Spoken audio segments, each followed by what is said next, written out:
মোল্লা নাসিরউদ্দিন ও জাদুকরি গাধা। কি একটি গাধা কাউকে কোটিপতি বানাতে পারে? গ্রামের লোভী সেঠ ধানরাজও এটাই ভেবেছিল এবং চুরি করে নিল মোল্লা নাসিরউদ্দিনের জাদুকরি গাধা। কিন্তু সে জানত না যে সে খাজনা নয়, বরং একটি বিপদ ঘরে নিয়ে এসেছে। সেই রাতে সেঠের সাথে যা হয়েছিল তা শুনলে আপনি হাসতে হাসতে লোটপোট হয়ে যাবেন। কখনো গাধা হাওয়ায় উড়ল, তো কখনো সে সেঠকে মৌমাছি দিয়ে পেটাল। কিন্তু গল্পের আসল টুইস্ট তখন এলো যখন মোল্লা ভরা পঞ্চায়েতে একটি কালো লেজ আর পরিষ্কার হাতের মাধ্যমে চোরকে হাতে নাতে ধরল। শেষমেশ মোল্লার সেই জাদুকরি চাল কি ছিল এবং কিভাবে এক সেটকে গাধা সরোবর বানাতে হলো, জানার জন্য পড়ুন মোল্লা আর জাদুকরি গাধার এই ভাইরাল কাহিনী। বন্ধুরা, স্বাগত জানাই আপনাদের সালাম ভয়েস এই নতুন মজাদার গল্পে। চাঁদনি রাত ছিল, কিন্তু চারপাশ এমন নিঝুম যেন হাওয়াও শ্বাস নেওয়া বন্ধ করে দিয়েছে। আকাশে তারাগুলো এমনভাবে জ্বলজ্বল করছিল যেন ওরাও নিচে পৃথিবীতে হতে চলা তামাশা দেখার জন্য বেচেন হয়ে আছে। পুরো গ্রামে গভীর ঘুমের পাহারা ছিল। ঝিঝি পোকার ডাক ছাড়া দূরে কোথাও কোনো শব্দ ছিল না। কিন্তু গ্রামের এক কোণে, যেখানে বড় বড় দেওয়াল আর লোহার মজবুত ফটক ছিল, সেখানে আজ ঘুমের নাম নিশান ছিল না। এটি ছিল গ্রামের সবথেকে ধনী, সবথেকে লোভী আর সবথেকে কিপ্টে সেঠ ধনরাজের হাভেলি। সেঠ ধনরাজ, যার নাম তো ধনরাজ ছিল, কিন্তু গ্রামের মানুষ পিঠ পিছে তাকে ধন্য কিপ্টে বা ধন পিশাচ বলত। তার কাছে এত টাকা ছিল যে সে যদি নোটের বান্ডিল বিছিয়ে দেয় তবে পুরো গ্রাম তার ওপর দিয়ে হাঁটতে পারত। কিন্তু কথায় আছে না, যার কাছে যত থাকে তার ততই কম মনে হয়। লোভ এমন এক কুঁয়ো যার কোনো তল নেই, আর সেঠ ধানরাজ সেই কুঁয়োর অনেক গভীরে নেমে গিয়েছিল। সেঠ নিজের বিশাল সিন্ধুকলা ঘরে বসেছিল। ঘরে শুধু একটি লণ্ঠন জ্বলছিল, যার অল্প আলোতে সোনার মুদ্রা আর রূপোর বাসন ঝকমক করছিল। সে নিজের আঙুলে থুতু লাগিয়ে নোটের বান্ডিল গুনছিল। ৯১, ৯২, ৯৩। তার চোখে এক অদ্ভুত চমক ছিল, খিদে ছিল। সে নোটের বান্ডিল টেবিলের ওপর আছাড় মারল আর কপাল থেকে ঘাম মুছল। না, মজা আসছে না। এই সব তো ঠিক আছে, কিন্তু সেই ব্যাপারটা নেই। আমাকে দুনিয়ার সবথেকে ধনী মানুষ হতে হবে। এই ছোট গ্রামের সেট হয়ে আর কতদিন থাকব? সে বিড়বিড় করে বলল। তখনই তার নজর জানলার বাইরে পড়ল।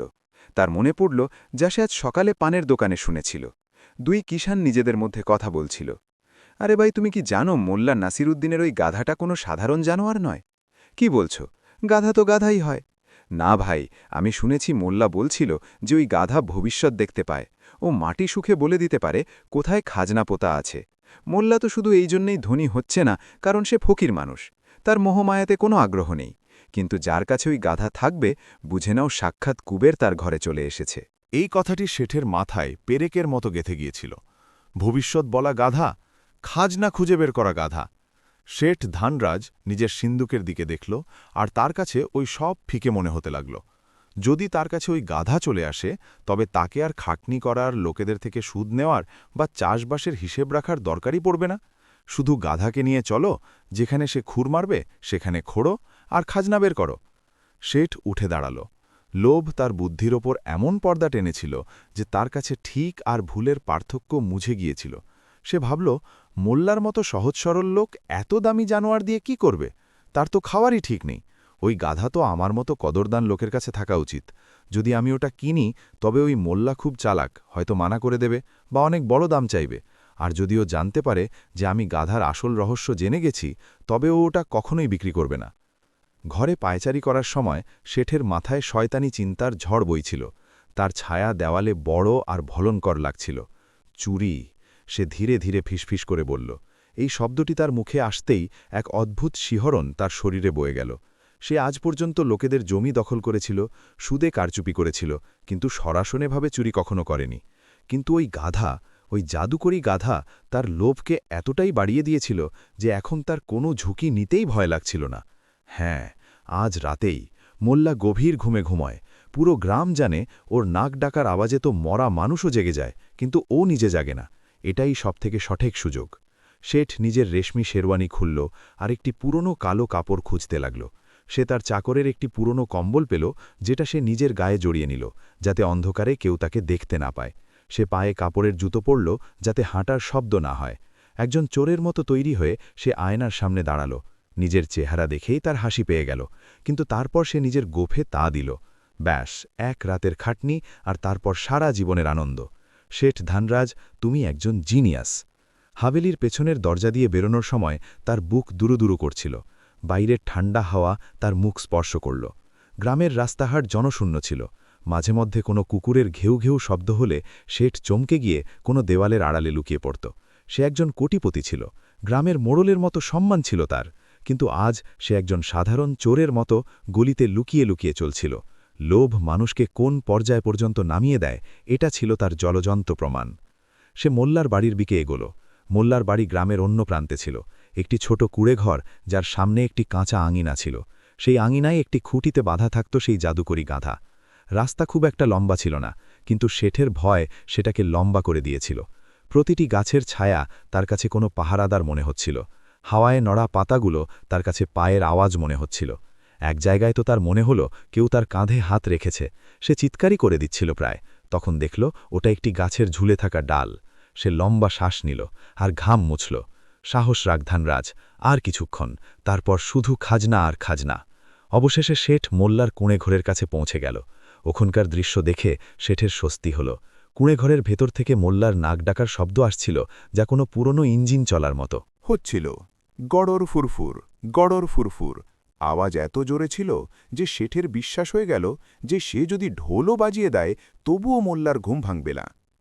কুড়েঘরের বাইরে নিমগাছের নিচে ওই গাধাটি বাঁধা ছিল।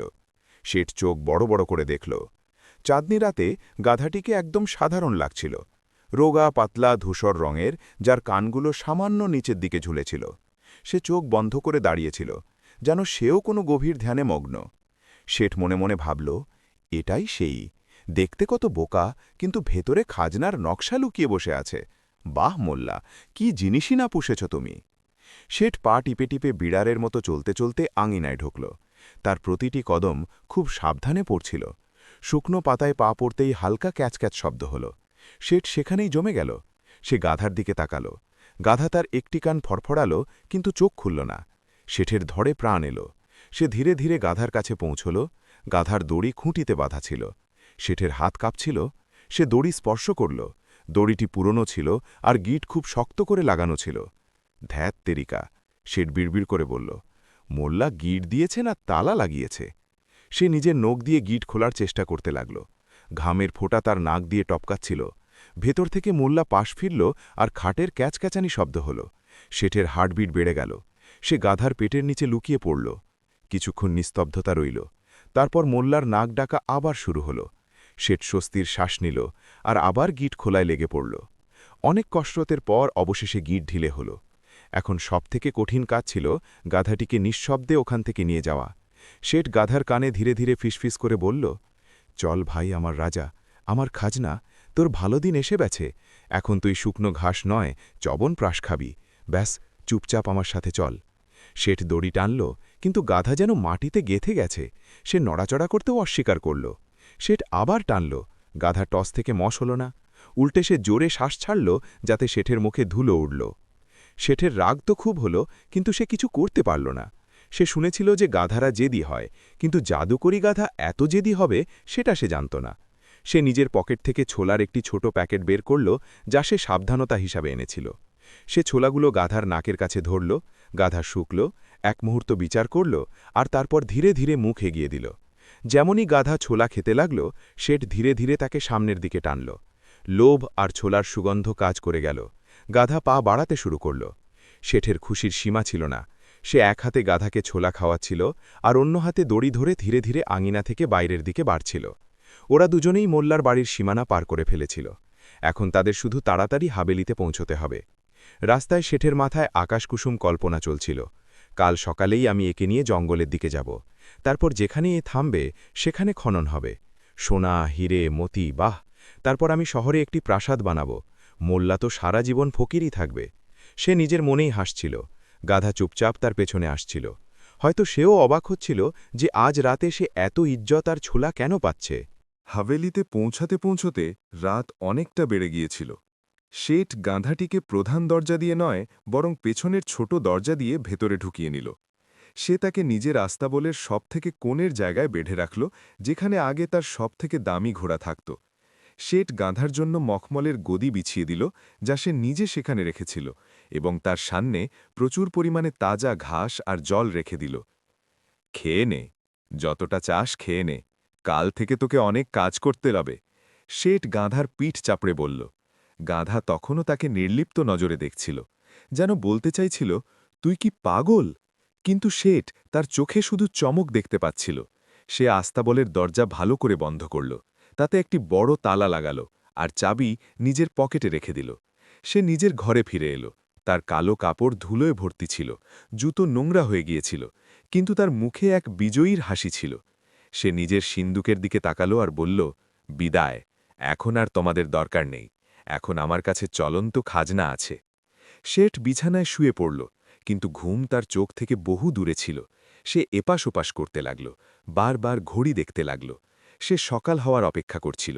তাকে দেখতে হবে, যখন মোল্লা জানতে পারবে যে তার গাধা গায়েব হয়ে গেছে, তখন কি তামাশা হয়। সে মনে মনে হাসছিল। তার মনে হল সে মোল্লাকে টেক্কা দিয়ে দিয়েছে, সে দুনিয়াকে বোকা বানিয়ে দিয়েছে। কিন্তু বেচারা শেঠ এটা জানত না যে যে খেলাকে সে নিজের জয় ভাবছে, তা আসলে মোল্লার একটি অনেক বড় আর গভীর চালের শুরু মাত্র। ওই গাধা কোনো খাজনা খুঁজে বের করার যন্ত্র ছিল না, বরং বিপদের এক জলজন্ত বোমা ছিল, যার পিন শেঠ নিজের ঘরে এনে টেনে দিয়েছিল। রাত ধীরে ধীরে কাটছিল। ওদিকে মোল্লার ঘরে তখনও শান্তি ছিল। সত্যি কি মোল্লা ঘুমোচ্ছিল, নাকি সেও অন্ধকারে মুচকি হাসছিল? সেটা তো সকালেই জানা যাওয়ার ছিল। পূর্ব দিকে হালকা হালকা আলো ফুটতে শুরু করেছিল। পাখিদের কিচিরমিচির শুরু হয়ে গিয়েছিল। গ্রাম জাগার প্রস্তুতি নিচ্ছিল। কিন্তু শেঠ ধনরাজের হাভেলিতে, আর বিশেষ করে ওই আস্তাবলে, যেখানে গাধাটি বাধা ছিল, কিছু অদ্ভুত পরিবেশ তৈরি হচ্ছিল। গাধা নিজের নতুন রাজকীয় জায়গা শুঁকল, মখমলের গুদি চিবোনোর চেষ্টা করল, আর তারপর জোরে ডাক ছাড়ার প্রস্তুতি নিতে লাগল। চুরির রাত শেষ হয়ে গিয়েছিল, কিন্তু গল্পের আসল হাঙ্গামা তো এখন শুরু হতে চলেছে। শেঠের মনে হয়েছিল সে কপাল চুরি করেছে, কিন্তু সে কি চুরি করেছে তার বিন্দুমাত্র আন্দাজ তার ছিল না। লোভের নেশায় চোর শেঠের চোখের পাতা ভারী হতে লাগল, আর সে সোনালি স্বপ্নের দুনিয়ায় হারিয়ে গেল, অজানা সেই তুফান থেকে, যা তার ঘরে দাখিল হয়ে গিয়েছিল। সকালের সূর্য উঠল, আর গ্রামে চঞ্চলতা শুরু হয়ে গেল। মোল্লা নিজের আঙিনায় খালি খুঁটি দেখল, কিন্তু তার মুখে কোনো চিন্তার ভাঁজ নেই, বরং একটি রহস্যময় হাসি আছে। ওদিকে শেঠ ধনরাজের হাভেলি থেকে অদ্ভুত সব আওয়াজ আসতে শুরু করে। কি মোল্লা জানে যে চোর কে, এবং শেঠের সাথে এমন কি হতে চলেছে যাতে তার ঘাম ছুটে যাবে? সকালের প্রথম আলো মোল্লা নাসিরুদ্দিনের কুঁড়ে ঘরের ওপর পড়ল।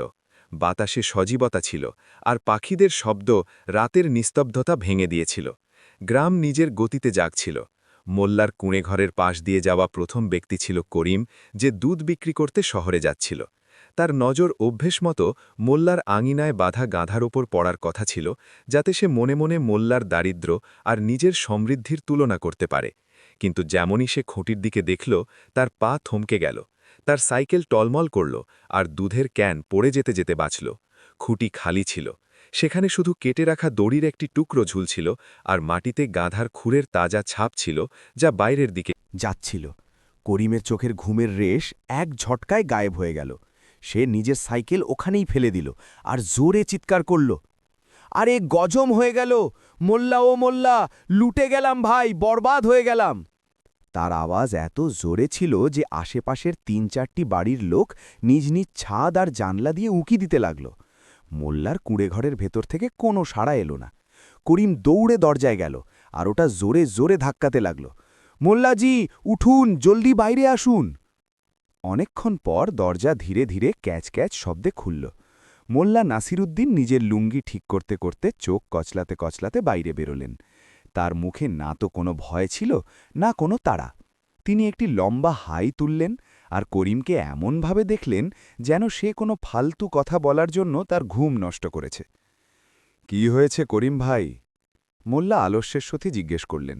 সকাল সকাল চিৎকার করছো কেন? সূর্য কি পশ্চিম দিকে উঠেছে? আরে সূর্যকে ছাড়ুন মোল্লাজি, করিম হাঁপাতে হাঁপাতে বলল। আপনার গাধা, আপনার ওই জাদুকরি গাধা চুরি হয়ে গেছে, খুঁটি খালি পড়ে আছে। করিম আশা করেছিল যে এটা শুনতেই মোল্লা বুক চাপড়াতে শুরু করবেন, কাঁদতে শুরু করবেন, বা অন্তত পুলিশ স্টেশনের দিকে ছুটবেন। কিন্তু মোল্লা শান্তভাবে খালি খুঁটির দিকে তাকালেন। তারপর নিজের দাঁড়ি চুলকে বললেন, তো শেষমেশ ও চলেই গেল। আমি ভাবছিলামই যে কাল রাতে আমার এত ভালো ঘুম কেন হলো। হয়তো এই জন্য, কারণ ওর ডাকার আওয়াজ আসছিল না। গ্রামের লোকজন যারা এতক্ষণে সেখানে জমা হয়েছিল, মোল্লার এই ঠান্ডা আচরণ দেখে থতমত খেয়ে গেল। ভিড়ের মধ্যে থেকে এক বৃদ্ধ রামদিন কাকা এগিয়ে এলেন। তিনি বললেন, মোল্লা, তুমি পাগল হয়ে গেছো নাকি? ওটা কোনো সাধারণ গালা ছিল না। তুমিই তো পুরো গ্রামে বলেছিলে ও ভবিষ্যৎ বলে, খাজনা খোঁজে। এত দামি জিনিস চুরি হয়ে গেল, আর তুমি এমনভাবে দাঁড়িয়ে আছো যেন কোনো ছেঁড়া চটি চুরি হয়েছে। মোল্লা ভিড়ের ওপর একবার নজর দিলেন। তার চোখে এক দুষ্টুমি ভরা চমক ছিল যা কেউ বুঝতে পারল না। তিনি খুব দার্শনিক ভঙ্গিতে বললেন, যা নিজের তা কখনো যায় না, আর যা চলে যায় বুঝে নিও তা আদপে নিজের ছিলই না। তাছাড়া ওই গাধার যাওয়া আমার জন্য কম, আর যে নিয়ে গেছে তার জন্য বেশি চিন্তার কথা। সেটা কিভাবে? ভিড়ের মধ্যে থেকে কেউ জিজ্ঞেস করল। মোল্লার রহস্যময় হাসির সাথে বললেন, ওই গাধা থাকবে, চোর নিজেই বুঝতে পারবে। শুধু আমার দুঃখ এই যে চোর আমাকে জিজ্ঞেস করল না। যদি জিজ্ঞেস করত, তবে আমি ওকে বলে দিতাম যে ওই গাধাকে সামলানো সিংহের মুখে হাত দেওয়ার মতো। ওই গাধা আমার পোষ্য ছিল না, ও তো আমার জিপিএস ছিল, যা এখন ভুল হাতে পড়ে গেছে। মোল্লার কথা লোকেদের আরও গুলিয়ে দিল, কিন্তু মোল্লা কথা সেখানেই শেষ করে দিলেন আর নিশ্চিন্তে নিমের দাঁতন ভাঙতে চলে গেলেন। অন্যদিকে গ্রামের অন্য প্রান্তে শেঠ ধনরাজের রাজকীয় হাবেলিতে দৃশ্য অন্যরকম ছিল। শেঠের ঘুম আজ খুব তাড়াতাড়ি ভেঙে গিয়েছিল, বা বলা ভালো, খুশির চোটে তার ভালো করে ঘুমে আসেনি। সূর্য ওঠার আগেই তিনি উঠে বসেছিলেন। তিনি রেশমি পর্দা সরিয়ে বাইরে দেখলেন, তারপর পা টিপে টিপে নিজের আস্তাবলের দিকে দৌড়লেন। তাকে বিশ্বাস করতে হতো যে রাতে যা হয়েছে তা স্বপ্ন নয়, সত্যি ছিল। আস্তাবলের ভারী তালা খুলতেই শেঠের নজর ওই গাধার ওপর পড়ল। গাধা মখমলের গদির ওপর বসে জাবর কাটছিল। তার সামনে রাখা দামি সবুজ ঘাস অর্ধেক শেষ হয়ে গিয়েছিল। শেঠকে দেখেই গাধা তার লম্বা কান খাড়া করল আর একটি জোরালো আওয়াজ ছাড়ল, ঢ্যাঁচু ঢ্যাঁচু। শেঠ ধানরাজের কাছে এই আওয়াজ কোনো সঙ্গীতের চেয়ে কম ছিল না। তিনি দৌড়ে গাধার কাছে গেলেন আর তাকে জড়িয়ে ধরলেন। যদিও গাধা থেকে সামান্য গন্ধ আসছিল, কিন্তু কোটিপতি হওয়ার স্বপ্নে ওই গন্ধ আতর মনে হচ্ছিল। ও আমার হিরে, আমার মতি, দেখ আমি এসে গেছি। কেমন কাটল রাত? মজা লেগেছে তো এই মহলে? শেঠ গাধার সাথে এমনভাবে কথা বলছিলেন যেন ওটা কোনো হারিয়ে যাওয়া বন্ধু। শেঠ এদিক ওদিক দেখলেন কোনো চাকর দেখছে কিনা। তারপর তিনি গাধার কানে ফিসফিস করে বললেন, এখন বলেই দে খাজনা কোথায়। দেখ, আমি তোকে মোল্লার ছেঁড়া কুড়েঘর থেকে আজাদ করেছি। এখন তোর কর্তব্য যে তুই আমাকে মালামাল করে দে। ব্যাস একটা ইশারা কর, মাটিতে খুর মার বা লেজ নাড়া। গাধা শেঠের কথা কানে না তুলে সামনে রাখা জলের বালতিতে মুখ ডুবিয়ে দিল আর চপচপ করে জল খেতে লাগল। শেঠ এটাকে একটা ইশারা ভাবলেন। জল মানে খাজনা, কোনো জলাশয়ের কাছে আছে বা কুয়োর কাছে। বাহ, কি বুদ্ধি তোর! শেঠ নিজের বানানো গল্পেই খুশি হচ্ছিলেন। তার মনে হচ্ছিল গাধা প্রতিটি নড়াচড়ায় তাকে কোনো না কোনো গোপন সংকেত দিচ্ছে। তখনই আস্তাবলের দরজায় টোকা পড়ল। শেঠ ঘাবড়ে গেলেন। তিনি তাড়াতাড়ি গাধার ওপর একটি পুরনো কম্বল ফেলে দিলেন, যাতে কেউ উকি মারলে ঠিকঠাক দেখতে না পায়। কে? শেঠ কড়া গলায় জিজ্ঞেস করলেন। মালিক, আমি রামু, চা এনেছি। বাইরে থেকে চাকরের গলা পাওয়া গেল। ওখানেই রেখে যা আর পালা এখান থেকে। আমাকে এখন বিরক্ত করবি না। আমি একটি বিশেষ পূজা করছি। শেঠ বার্না বানাল। চাকর যাওয়ার পর শেঠ স্বস্তির শ্বাস নিল। ওদিকে মোল্লার বাড়ির বাইরে পঞ্চায়েতের মতো পরিবেশ তৈরি হয়ে গিয়েছিল। খবর আগুনের মতো ছড়িয়ে পড়েছিল যে মোল্লার জাদুকরি গাধা চুরি হয়ে গেছে। সবাই নিজের নিজের মতো আন্দাজ করছিল। কেউ বলছিল যে এটি পাশের গ্রামের ডাকাতদের কাজ, তো কেউ বলছিল যে গাধা নিজেই উড়ে কোথাও চলে গেছে, কারণ ওটা জাদুকরি ছিল। মোল্লা এখন স্নান সেরে নিজের চাতালে বসে চায়ের চুমুক দিচ্ছিল। সরপঞ্চ সেখানে পৌঁছে গেলেন। সরপঞ্চ গম্ভীর হয়ে বললেন, মোল্লা, এটি তো খুব খারাপ হলো। আমাদের পুলিশে খবর দেওয়া উচিত। চোরকে ধরা খুব জরুরি। আজ গাধা চুরি হয়েছে, কাল কারো গরু বা মোষ চুরি হতে পারে। মোল্লা চায়ের কাপ নিচে রাখল এবং অত্যন্ত সংযত হয়ে বলল, সরপঞ্চজি, পুলিশের দরকার পড়বে না। আমার গাধা খুব বিশ্বস্ত, কিন্তু একটি বিশেষ উপায়ে আমি তাকে এক বিশেষ বিদ্যা শিখিয়েছি। কেমন বিদ্যা? সরপঞ্চ এবং আশেপাশে দাঁড়িয়ে থাকা মানুষজন কৌতূহল নিয়ে সামনের দিকে ঝুঁকে গেল। মোল্লা গলা নামিয়ে বলল, যেন কোনো গোপন কথা বলছে। দেখুন, ওই গাধা শুধু গাধা নয়, ওর মধ্যে একটি অভিশাপও আছে। ও যার কাছেই থাকবে, যদি সেই লোক তার আসল মালিক না হয়, তবে ওই গাধা ধীরে ধীরে সেই ঘরের সুখ শান্তি খাওয়া শুরু করে দেয়। প্রথমে ছোটখাটো জিনিস নষ্ট হয়, তারপর ঘরের মালিকের মাথা ঘুরতে শুরু করে। আর সবথেকে বড় কথা, মোল্লা এখানে থামল এবং চারদিকে দেখল। কি সবথেকে বড় কথা কি? ভিড়ের মধ্য থেকে এক মহিলা ভয় পেয়ে জিজ্ঞেস করল। সবথেকে বড় কথা হলো এই যে ওই গাধার চুরির আনাজ হজম করতে পারে না। যদি চোর তাকে নিজের ঘরের দানাজল দেয়, তবে গাধা রাতে এমন সব আওয়াজ বের করে যে শুনলে কানের পর্দা ফেটে যাবে। কিন্তু ওই আওয়াজ শুধু চোরই শুনতে পায়। আর তো আর ওই গাধা তার মালিককে সুখে চিনতে পারে। আগামী ২৪ ঘন্টার মধ্যে সে চোরের ঘরে এমন তাণ্ডব চালাবে যে চোর নিজে তাকে আমার কাছে দিয়ে যেতে আসবে। মোল্লা জানত যে ভিড়ের মধ্যে শেঠ ধনরাজের এক খাস চামচা চতুর দাঁড়িয়ে আছে। চতুর সব কথা শেঠের কানে পৌঁছে দিত। মোল্লা আর চোখে দেখল যে চতুর তার কথাগুলো খুব মন দিয়ে শুনছিল। মোল্লা নিজের কথায় আরও একটু মশলা মেশাল। আর হ্যাঁ, আরেকটি কথা, ওই গাধা আরেকটি রোগ আছে।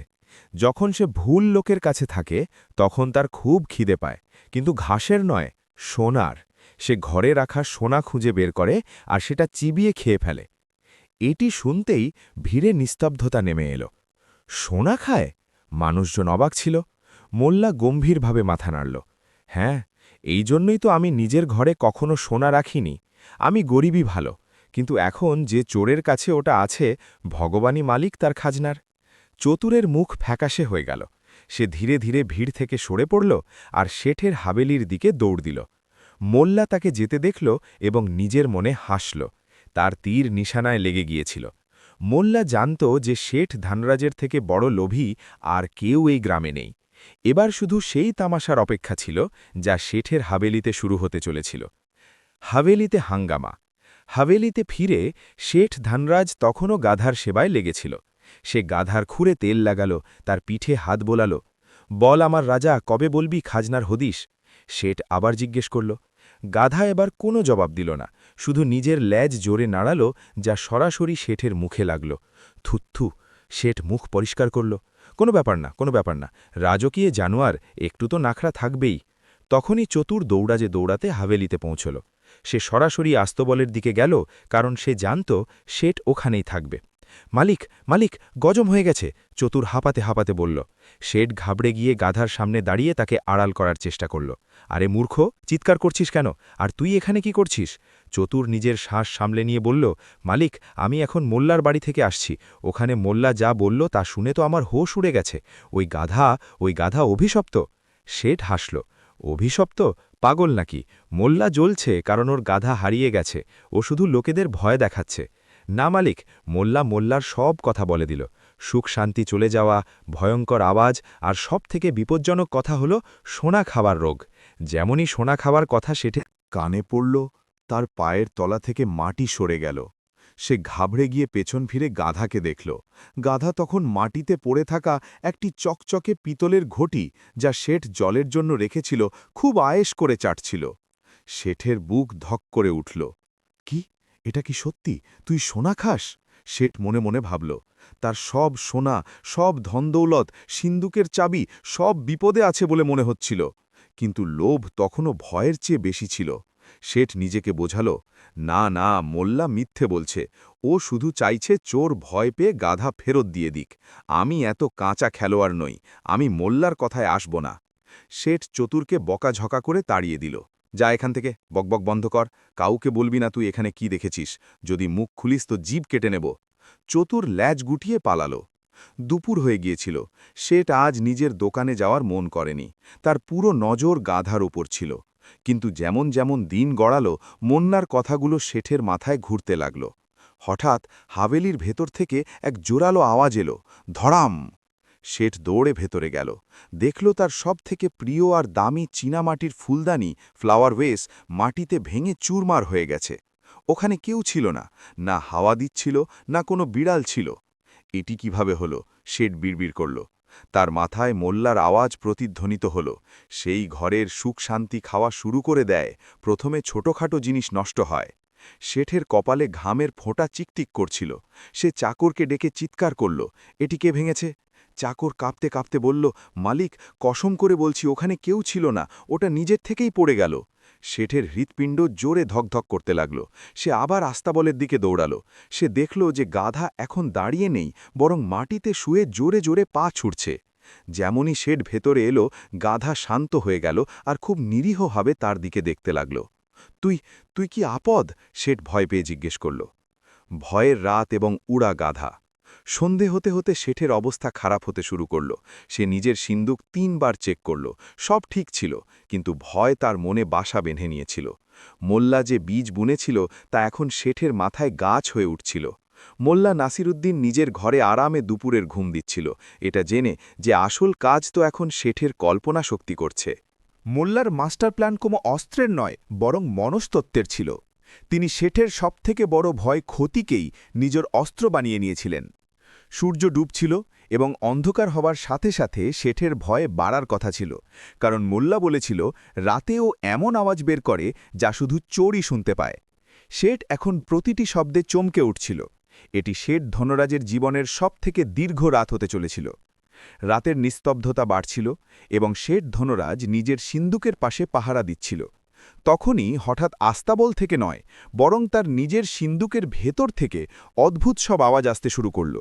কি মোল্লার গাধা সত্যিই টেলিপ্যাথি জানে, নাকি এটি মোল্লার কোনো নতুন চাল? আর যখন শেঠ গাধাকে চেক করতে গেল, তো দেখল যে গাধা হাওয়ায় উঠছে। এটি ভ্রম নাকি বাস্তবতা? রাতের দ্বিতীয় প্রহর শুরু হয়ে গিয়েছিল। হাভেলিতে নিস্তব্ধতা এত গভীর ছিল যে যদি একটি সুঁইও পড়ত, তবে তার শব্দ কোনো বোমা বিস্ফোরণের মতো মনে হতো। শেঠ ধনরাজ নিজের সিন্দুকের ঘরের বাইরে একটি চেয়ার নিয়ে বসেছিল। তার হাতে একটি মোটা লাঠি ছিল আর চোখে ঘুমের নাম নিশান ছিল না। তার অবস্থা সেই পাহারাদারের মতোই ছিল, যে জানে শত্রু সীমান্তে নয়, বরং তার নিজের ঘরেই কোথাও লুকিয়ে আছে। হাভেলির প্রতিটি কোণে অন্ধকার ছিল, শুধু ওই বারান্দা ছাড়া যা আস্তাবলের দিকে যাচ্ছিল। ওখানে শেঠ একটি লণ্ঠন জ্বালিয়ে রেখেছিল। মোল্লার কথাগুলো শেঠের মাথায় কোনো ভাঙা রেকর্ডের মতো বারবার বাজছিল। ওই গাধা সোনা খায়, ও চোরের ঘরে তাণ্ডব চালায়, ওর আওয়াজ শুধু চোরই শুনতে পায়। বাজে কথা, সব বাজে কথা। শেঠ নিজেকে সান্ত্বনা দেওয়ার জন্য জোরে বলল, কিন্তু তার নিজের গলার স্বরই প্রতিধ্বনিত হয়ে ভয়ঙ্কর হয়ে ফিরে এলো। সে ভয় পেয়ে নিজের সিন্দুকের হাতল শক্ত করে ধরল। এই সিন্দুক তার প্রাণ ছিল, এতে তার 7 পুরুষের কামাই আর গরিবদের রক্তজল করা টাকা বন্ধ ছিল। যদি ওই গাধা সত্যিই নিজের জাদুকরী শক্তিতে আমার সোনা খাওয়া শুরু করে দেয়, এই চিন্তা আসতেই শেঠের পেটে মোচড় দিয়ে উঠল। হঠাৎ সিন্দুকের ভেতর থেকে এক আওয়াজ এলো, খন খন খনানি। শেঠ লাফিয়ে উঠে দাঁড়াল। তার মুখ সাদা হয়ে গেল। এটি কি ছিল? সে কান সিন্দুকের দরজায় ঠেকাল। নিস্তব্ধতা। আবার আওয়াজ এলো, খটরপটর। শেঠের শ্বাস ফুলে উঠল। হে ভগবান, মোল্লা সত্যি বলছিল, গাধা আস্তাবলে বাঁধা আছে, কিন্তু তার আত্মা আমার সিন্দুকের ভেতরে ঢুকে গেছে, ও আমার সোনার মুদ্রা চিবিয়ে খাচ্ছে। আসলে এই আওয়াজ সিন্দুকের ভেতরে একটি ইঁদুরের ছিল, যা কোনোভাবে ঘুলঘুলি দিয়ে ভেতরে ঢুকে গিয়েছিল এবং রূপোর মুদ্রার থলি কুটকুট করে কাটছিল। কিন্তু কুসংস্কারের কোনো ওষুধ হয় না। শেঠ কাঁপা কাঁপা হাতে সিন্দুক খোলার চেষ্টা করল, কিন্তু চাবির গোছার ঝনঝনানি আর হাতের কাঁপুনিতে চাবি তালাতে লাগছিলই না। না না, আমি এখন খুলব না। যদি আমি খুলি আর ওই জাদুকরী শক্তি বাইরে বেরিয়ে আসে তবে, বা যদি আমি দেখি যে গাধা ভেতরে বসে আছে, তবে তো আমার হার্ট ফেল হয়ে যাবে। শেঠ সিন্দুক থেকে দূরে সরে দেওয়ালে পিঠ ঠেকিয়ে দিল। তখনই দূরে আস্তাবল থেকে এক জোরালো আর অদ্ভুত আওয়াজ এলো। এটি গাধার ডাকার আওয়াজ ছিল, কিন্তু রাতের নিস্তব্ধতা আর হাভেলির উঁচু ছাদের কারণে এই আওয়াজ প্রতিধ্বনিত হয়ে কোনো রাক্ষসের চিৎকারের মতো মনে হচ্ছিল। ঠ্যাচু ঠ্যাচু। শেঠ নিজের কান বন্ধ করে নিল। মোল্লা বলেছিল আওয়াজ শুধু চোরই শুনতে পাবে। এই আওয়াজ কি বাকি গ্রামও শুনতে পাচ্ছে, নাকি শুধু আমি? শেঠ ঘামে ভিজে একাকার হয়ে গিয়েছিল। তার মনে হলো এবার নিজে গিয়ে দেখতেই হবে ওই অলক্ষণে জানোয়ারটা কি করছে। শেঠ লণ্ঠন নিল আর সাহস সঞ্চয় করে আস্তাবলের দিকে বাড়ল।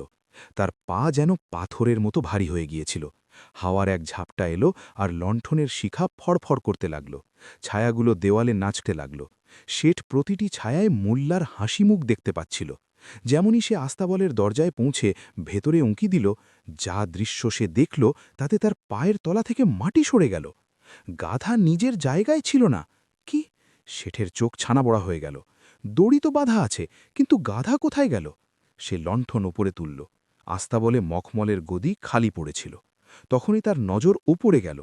ওখানে আস্তাবলের এক কোণে, যেখানে শুকনো ঘাসের বড় বড় আটি বেলস রাখা ছিল, যা মাটি থেকে প্রায় 10 ফুট উঁচু ছিল, গাধা তার সব থেকে ওপরে দাঁড়িয়েছিল। অন্ধকারে লণ্ঠনের নিচের দিক থেকে আসা আলোর কারণে গাধার বিশাল ছায়া ছাদে পড়ছিল। মনে হচ্ছিল যেন গাধা হাওয়ায় ভাসছে। আসলে গাধা খিদে পাওয়ায় ঘাসের আঁটির উপর উঠে গিয়েছিল, কারণ শেঠ নিচের ঘাস কমিয়ে দিয়েছিল। কিন্তু শেঠের চোখে এটি কোনো সাধারণ ঘটনা ছিল না। উড়ন্ত গাধা! শেঠের মুখ থেকে চিৎকার বেরিয়ে গেল। হে বাবা, এটি তো সত্যি জাদুকর! এটি হাওয়ায় কিভাবে পৌঁছল? গাধা নিচে আলো দেখল আর শেঠের দিকে মুখ করে নিজের বড় বড় দাঁত দেখালো। হয়তো সে হাই তুলছিল, কিন্তু শেঠের মনে হলো গাধা তার ওপর হাসছে। ক্ষমা করে দে ভাই, নিচে আয়। তুই ঘাস খা, ছলা খা, কিন্তু এভাবে হাওয়ায় ঝুলে থাকিস না, আমার মাথা ঘুরছে। গাধা নিজের খেয়ালে ছিল। সে ওপর থেকেই জোরে নিজের লেজ নাড়াল আর মলমূত্র ত্যাগ করল। কাকতালীয়ভাবে শেঠ ঠিক তার নিচেই দাঁড়িয়েছিল। ছপাক! শেঠের মাথায় আর কাঁধে গাধার প্রসাদ পড়ল। শেঠের মনে হলো এটি কোনো জাদুকরি অ্যাসিড। সে পাগলের মতো চিৎকার করতে করতে সেখান থেকে পালালো। পুড়িয়ে দিল, ও আমাকে অভিশাপ দিয়ে দিল, আমি জ্বলছি। সে আঙিনায় থাকা কলের নিচে মাথা ধুতে লাগল।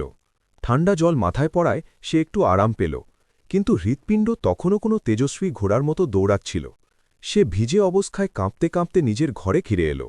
এবার তার বিশ্বাস হয়ে গেল যে এই গাধা কোনো সাধারণ প্রাণী নয়, বরং কোনো জিন বা পিশাচ, যাকে মোল্লা পুষে রেখেছিল। রাত ৩টে বেজে গিয়েছিল। শেঠ জামাকাপড় বদলে বিছানায় শুল, কিন্তু চোখ ছাদেই আটকে রইল। তখনই তার মনে হল ঘরে অন্য কেউ আছে। সে আর চোখে দেখল জানলার পর্দার পেছনে কিছু নড়ছিল। কে? শেঠ নিচু গলায় জিজ্ঞেস করল। হাওয়াতে পর্দা নড়ল আর চাঁদের আলো ঘরে এলো। ওখানে কেউ ছিল না, কিন্তু শেঠের মোল্লার সেই কথা মনে পড়ল। যদি চোর সৎ না হয়, তবে গাধা তার ঘরে এমন দুর্গন্ধ ছড়াবে যে বাঁচা দায় হয়ে যাবে। হঠাৎ শেঠের নাকে এক তীব্র গন্ধ এলো। এটি আস্তাবলের নয়, বরং অন্য কিছু ছিল, যেন পচা ডিম আর পোড়া রবার মেশানো গন্ধ। শেঠ নাকে রুমাল রাখল। দুর্গন্ধ, দুর্গন্ধ শুরু হয়ে গেছে। হে ভগবান, মোল্লার প্রতিটি কথা সত্যি হচ্ছে। আসল কথা হল, শেঠ ঘাবড়ে গিয়ে নিজের ভিজে শেরওয়ানিটি হিটারের পাশে শুকোতে দিয়ে এসেছিল, যা এখন অতিরিক্ত গরমে পুড়তে শুরু করেছিল।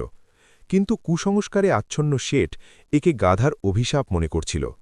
শেঠের মাথা এখন পুরোপুরি বিগড়ে গিয়েছিল। সে প্রতিটি জিনিসে ওই গাধার মুখ দেখতে পাচ্ছিল। টেবিলের ওপর রাখা জলের জগটি তার কাছে গাধার কানের মতো মনে হচ্ছিল। দেওয়াল ঘড়ির টিকটিক তার কাছে গাধার হাঁটার শব্দ মনে হচ্ছিল। আমাকে এই গাধা ফেরত দিতেই হবে, শেঠ মনে মনে ভাবল। কিন্তু কিভাবে? যদি আমি মোল্লার কাছে যাই, তবে ও জিজ্ঞেস করবে গাধা আমার কাছে কিভাবে এলো। আমার সম্মানের কি হবে? পুলিশ ধরবে, পুরো গ্রাম ছিছি করবে যে শেঠ ধনরাজ একজন চোর। শেঠ খুব দোটানায় ছিল। একদিকে কুঁয়ো, অন্যদিকে খাই। যদি গাধা রাখে, তবে প্রাণের ভয় আর সোনার ভয়। যদি ফেরত দেয়, তবে সম্মানের ভয়। না, আমি হার মানব না। আমি শেঠ ধনরাজ। আমি বড় বড় অফিসারদের ঘোল খাইয়েছি। এটি তো শুধু একটি জানোয়ার। কাল আমি কোনো তান্ত্রিককে ডাকব। হ্যাঁ, তান্ত্রিক বাবা এই গাধার শয়তানি বের করে দেবেন। এই আশায় শেঠ ঘুমানোর চেষ্টা করল, কিন্তু ভাগ্যের অন্য কিছু মঞ্জুর ছিল। যেমনই তার চোখ বুঝল, সে একটি স্বপ্ন দেখল। স্বপ্নে সে দেখল মোল্লার গাধা তার সিন্দুক খুলে নোটের বান্ডিলগুলো সালাদ পাতার মতো খাচ্ছে, আর মাঝে মধ্যে সোনার মুদ্রাগুলোকে টফি ভেবে চিবোচ্ছে। আর সবথেকে ভীতিজনক কথা হল, গাধাটি শেঠের সবথেকে দামি পাগড়ি পড়েছিল, আর মোল্লা নাসিরুদ্দিন পাশে দাঁড়িয়ে হাততালি দিচ্ছিলেন। না! শেঠ চিৎকার করে জেগে উঠল। সকাল হয়ে গিয়েছিল। সূর্যের আলো ঘরে আসছিল। শেঠের চোখ লাল ছিল, চুল আলুথালু, আর মুখে আতঙ্কের ছাপ। শেঠ বিছানা থেকে উঠে সরাসরি আস্তাবলের দিকে দৌড়াল। সে আশা করেছিল হয়তো রাতের ঘটনাগুলো একটি দুঃস্বপ্ন ছিল, কিন্তু আস্তাবলে পৌঁছে সে যা দেখল তাতে তার রক্তচাপ বেড়ে গেল। গাধা এখন নিচে নেমে এসেছিল, কিন্তু সে আস্তাবলের কোনায় কোনায় গর্ত খুঁড়ে ফেলেছে। মাটির ঢিপি হয়েছিল। এটি কেন খুঁড়ছে? শেঠ কাঁপতে কাঁপতে ভাবল। মোল্লা বলেছিল খাজনা। কি, এটি এখানে খাজনা খুঁড়ছে? শেঠের চোখে লোভের এক শেষ আলো জ্বলে উঠল। সে দৌড়ে খোঁড়া জায়গায় গেল আর মাটি সরাতে লাগল। হয়তো গাধা কিছু খুঁজে পেয়েছে। সে মাটি সরালো, কিন্তু সেখানে সোনার কলস নয়, বরং একটি পুরনো মোর্চে ধরা লোহার পাইপ পেল, যা হাভেলির নর্দমার লাইন ছিল, যা গাধা খুর মেরে ভেঙে দিয়েছিল। যেমনই শেঠ পাইপটি স্পর্শ করল, নোংরা জল ফোয়ারার মতো তার মুখে এসে পড়ল। থুথু, ছি! শেঠ নোংরা জলে ভিজে একাকার হয়ে গেল। এবার শেঠের ধৈর্যের বাঁধ ভেঙে গিয়েছিল। এই গাধা তার জন্য সাক্ষাৎ যমরাজ হয়ে উঠেছিল। না রাতে ঘুমাতে দেয়, না দিনে শান্তি, ওপর দিয়ে নোংরা জল। শেঠ ওখানে এই আস্তাবলের কাদা জলে বসে কাঁদতে লাগল। মোল্লা, তুই জিতে গেছিস ভাই, তোর এই আপদ আমার চাই না। নিয়ে যা তোর গাধা, নিয়ে যা তোর জিপিএস। কিন্তু গল্প এখনও শেষ হয়নি। মোল্লার জাদুকরি গাধা এখনও তার শেষ আর সবথেকে বড় আঘাত হানতে বাকি ছিল। শেঠ ভেবেছিল সে তান্ত্রিককে ডাকবে, কিন্তু সে জানত না যে পরবর্তী কয়েক ঘন্টার মধ্যে তার সাথে যা হতে চলেছে তারপর তার তান্ত্রিকের নয়, ডাক্তারের দরকার পড়বে। ওদিকে মোল্লা নাসিরুদ্দিন নিজের বাড়ির বাইরে আরামে খবরের কাগজ পড়ছিলেন। পাশ দিয়ে যাওয়া এক গ্রামবাসী জিজ্ঞেস করল, মোল্লাজি, গাধার কোনো খবর? মোল্লা আকাশের দিকে তাকালেন এবং হাসলেন। খবর তো আসতে চলেছে বন্ধু, খুব শীঘ্রই। আমার মনে হয় আমার গাধা এখন বাড়ি আসার জন্য বেচাইন হয়ে উঠছে। ব্যাস তাকে বিদায়ী উপহার পাওয়ার অপেক্ষা। মোল্লার ভবিষ্যৎবাণী আরও একবার সত্যি প্রমাণিত হতে চলেছিল। শেঠ ধনরাজের বাড়িতে এখন যা হতে চলেছে তার লোভের কফিনের শেষ পেরেক হিসেবে প্রমাণিত হবে। শেঠ ধনরাজ এখন যে কোনো মূল্যে গাধার হাত থেকে রেহাই পেতে চায়, কিন্তু গাধা আছে যে যাওয়ার নাম নিচ্ছে না। যখন শেঠ গাধাকে জোর করে বাইরে বের করার চেষ্টা করে, তখন গাধা তাকে এমন এক জায়গায় লাথি মারে যেখানে শেঠের সব পুরুষত্ব ধুলোয় মিশে যায়, এবং তক্ষুনি একটি মৌমাছির ছাক আর শেঠের টেকো মাথা, এক ভয়ানক এবং হাসিতে ভরপুর সংযোগ। কি শেঠ নিজের প্রাণ বাঁচাতে পারবে, নাকি গাধা তাকে হাসপাতালেই পাঠিয়ে ছাড়বে? দুলত্তি আর মৌমাছির তাণ্ডব। সূর্য পুরোপুরি উঠে গিয়েছিল, কিন্তু শেঠ ধনরাজের জীবনে ঘোর অন্ধকার ছেয়েছিল। আস্তাবলের ওই দুর্গন্ধময় নর্দমা, যা গাধা এক লাতিতে ভেঙে দিয়েছিল, এখন শেঠের কাছে কোনো নরককুণ্ডের চেয়ে কম ছিল না। শেঠ ধনরাজ, যিনি সুগন্ধি ছাড়া বাড়ি থেকে বাইরে পা রাখতেন না, এই সময় কাদা আর নোংরা জলে ভিজে কোনো নর্দমার পোকার মতো মনে হচ্ছিল। তার রেশমি জামাকাপড় শরীরে লেপটে গিয়েছিল এবং চুল দিয়ে নোংরা জল টপকাচ্ছিল। গাধা ওখানেই দাঁড়িয়েছিল, খুব দার্শনিক ভঙ্গিতে, যেন সে শেঠের এই অবস্থার বিশ্লেষণ করছে। সে নিজের বড় বড় কালো চোখ দিয়ে শেঠকে দেখল এবং তারপর মাটিতে পড়ে থাকা সামান্য ঘাস চিবোতে লাগল। তার চিবানোর শব্দ চর চর শেঠের কানে কোনো করাত চলার মতো লাগছিল। ব্যাস, অনেক হয়েছে। শেঠ কাদা মুছতে মুছতে গর্জে উঠল, না, আমার খাজনা চাই না এই জাদুকরি জানোয়ার। জান বাঁচলে অনেক পাব। এই শয়তানকে এক্ষুনি এই মুহূর্তে হাভেলি থেকে বের করব। শেঠ রাগে গজগজ করতে করতে হাভেলির পেছনের দিকের কলের কাছে দৌড়াল। সে তাড়াতাড়ি নিজের গায়ে জল ঢালল, সাবান ঘষল, কিন্তু মনের ময়লা আর গাধার ভয় এত সহজে ধোয়ার মতো ছিল না। স্নানের পর সে একটি পুরনো পায়জামা আর কুর্তা পরল। এখন তার উদ্দেশ্য শুধু একটাই, এই শনিকে ঘর থেকে বের করা। শেঠ একটি মোটা লাঠি নিল। ভালোবাসার ভাষা এটি বোঝে না, মোল্লা একে বিগড়ে দিয়েছে, এবার আমি একে আমার ভাষা বোঝাব। সে আবার আস্তাবলের দিকে বাড়ল।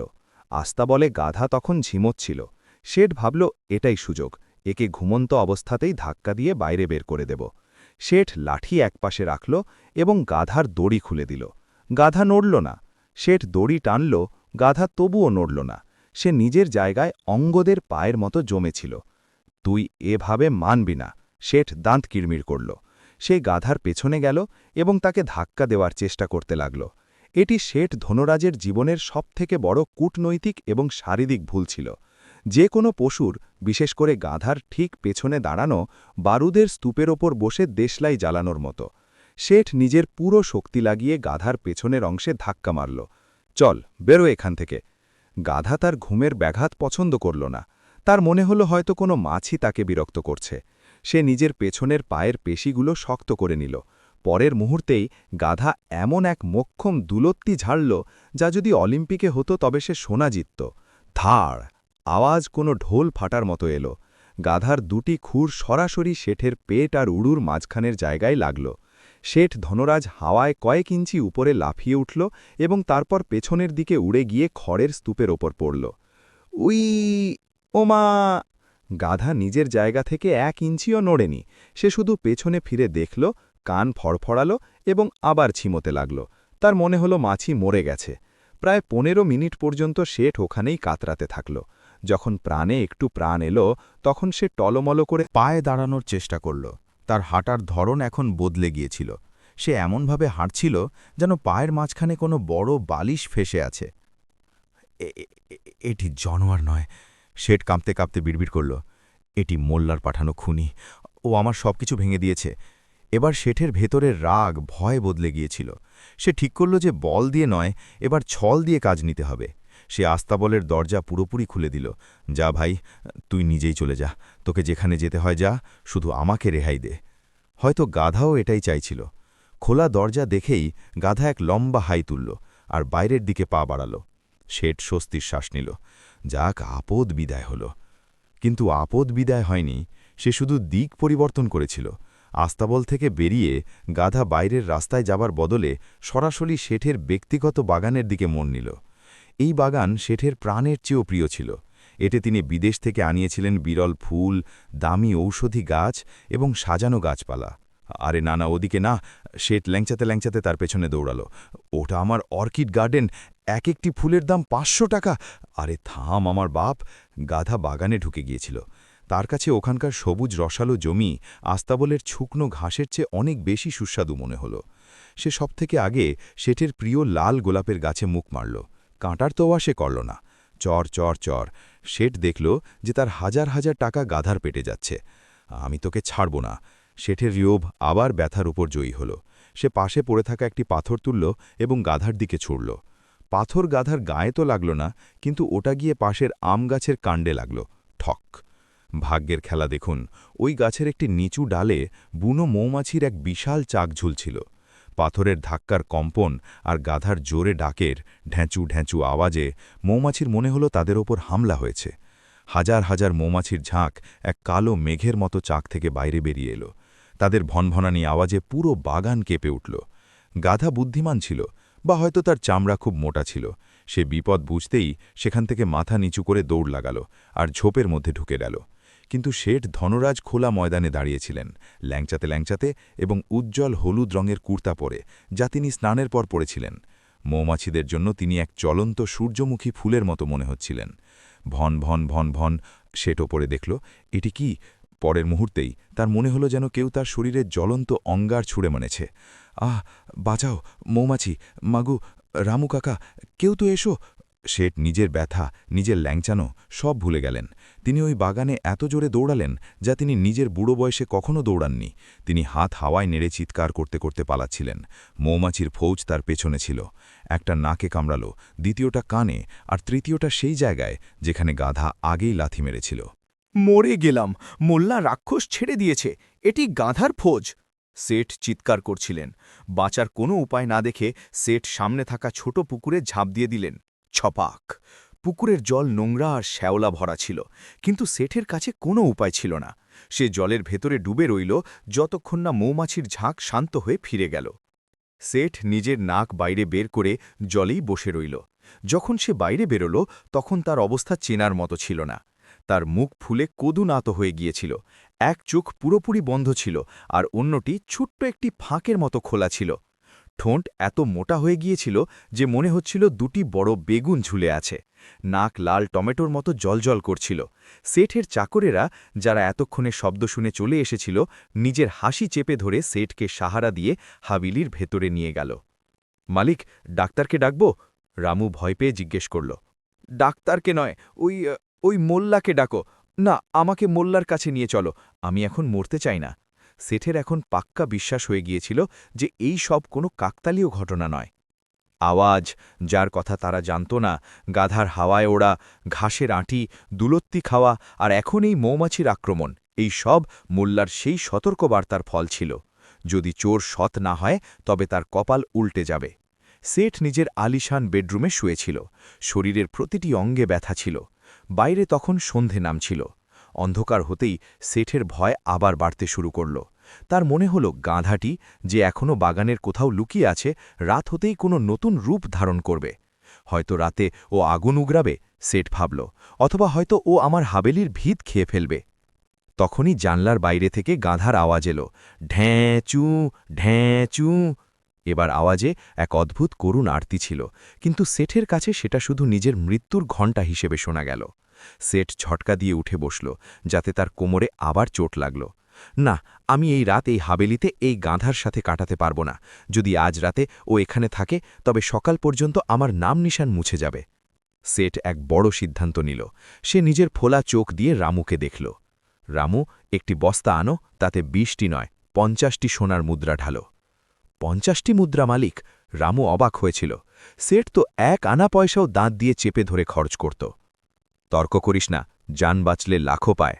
এটি ওই মোল্লার জন্য জরিমানা, আর কিছুটা তাজা সবুজ ঘাসও নিয়ে আয়, ওই মহারাজ গাধার জন্য। সেট কাঁপা হাতে নিজের সিন্দুক খুলল। আজ তার কাছে সোনার চমক ফ্যাকাশে লাগছিল। সে গুনে ৫০টি সোনার মুদ্রা বের করল আর একটি থলিতে ভরল। তার মনে হল এই মুদ্রাগুলো দিয়ে সে নিজের প্রাণের দাম মেটাচ্ছে। মোল্লা ঠিকই বলতো, সেট বিড়বিড় করল। বুদ্ধি আর জ্ঞান লোভের চেয়ে বড় হয়। আমার লোভই আমাকে ডুবিয়ে দিল। ভেবেছিলাম সিংহের সাওয়ারি করব, কিন্তু এখানে তো গাধা আমার উপর সাওয়ারি করে নিল। রাতের নিস্তব্ধতা গভীর হয়েছিল। গ্রাম ঘুমাচ্ছিল, কিন্তু সেঠ ধনরাজ আজ এক নতুন মিশন শুরু করতে যাচ্ছিল। অপারেশন ঘর বাপসি, মানে বাড়ি ফেরা। সে চুপি চুপি বাগান থেকে গাধাকে খুঁজে বের করল। গাধা এখন শান্ত ছিল, হয়তো তার পেট ভরে গিয়েছিল। সেঠ তাকে খুব আদর আর সম্মানের সাথে আদুরে গলায় বলল, চল আমার ভাই, নিজের মালিকের কাছে চল। আমার ভুল হয়ে গেছে, আমি ছোট মানুষ, তুই বড় জাদুকর, শুধু আমাকে ক্ষমা করে দে। সেট গাধার দড়ি ধরেল। এক হাতে সোনার মুদ্রার থলি ছিল, অন্য হাতে দড়ি, আর হাঁটার ধরনে ল্যাংচানি।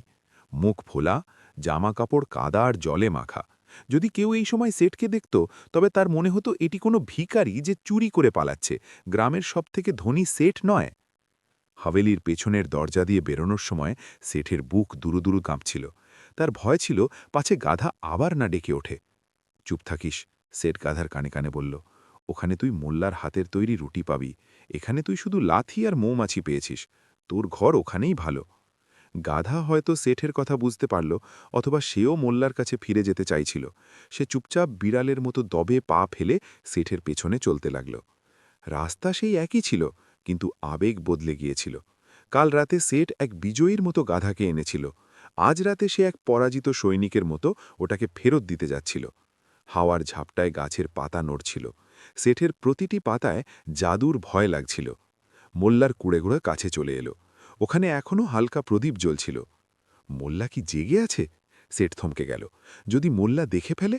না, মোল্লা নিশ্চয়ই ঘুমিয়ে আছে, প্রদীপটা হয়তো নেভাতে ভুলে গেছে। সেট গাধাকে সেই পুরনো খুঁটির কাছে গিয়ে বাঁধল। তার হাত কাঁপছিল। সে দড়িতে ৩-৪টে মজবুত গিঁট দিল। এখন তুই এখান থেকে নড়লে আমার কসম আছে, সে মনে মনে বলল। তারপর সে সোনার মুদ্রার থলিটি গাধার পায়ের কাছে রেখে দিল। এটি তোর ভাড়া আর আমার জরিমানা, শুধু আর আমার স্বপ্নে আসিস না। সেট ফিরতে যাবে তখনই গাধা নিজের মুখটি সেঠের ফোলা গালের কাছে আনল। সেট ভয় জমে গেল, কামড়ে দেবে নাকি?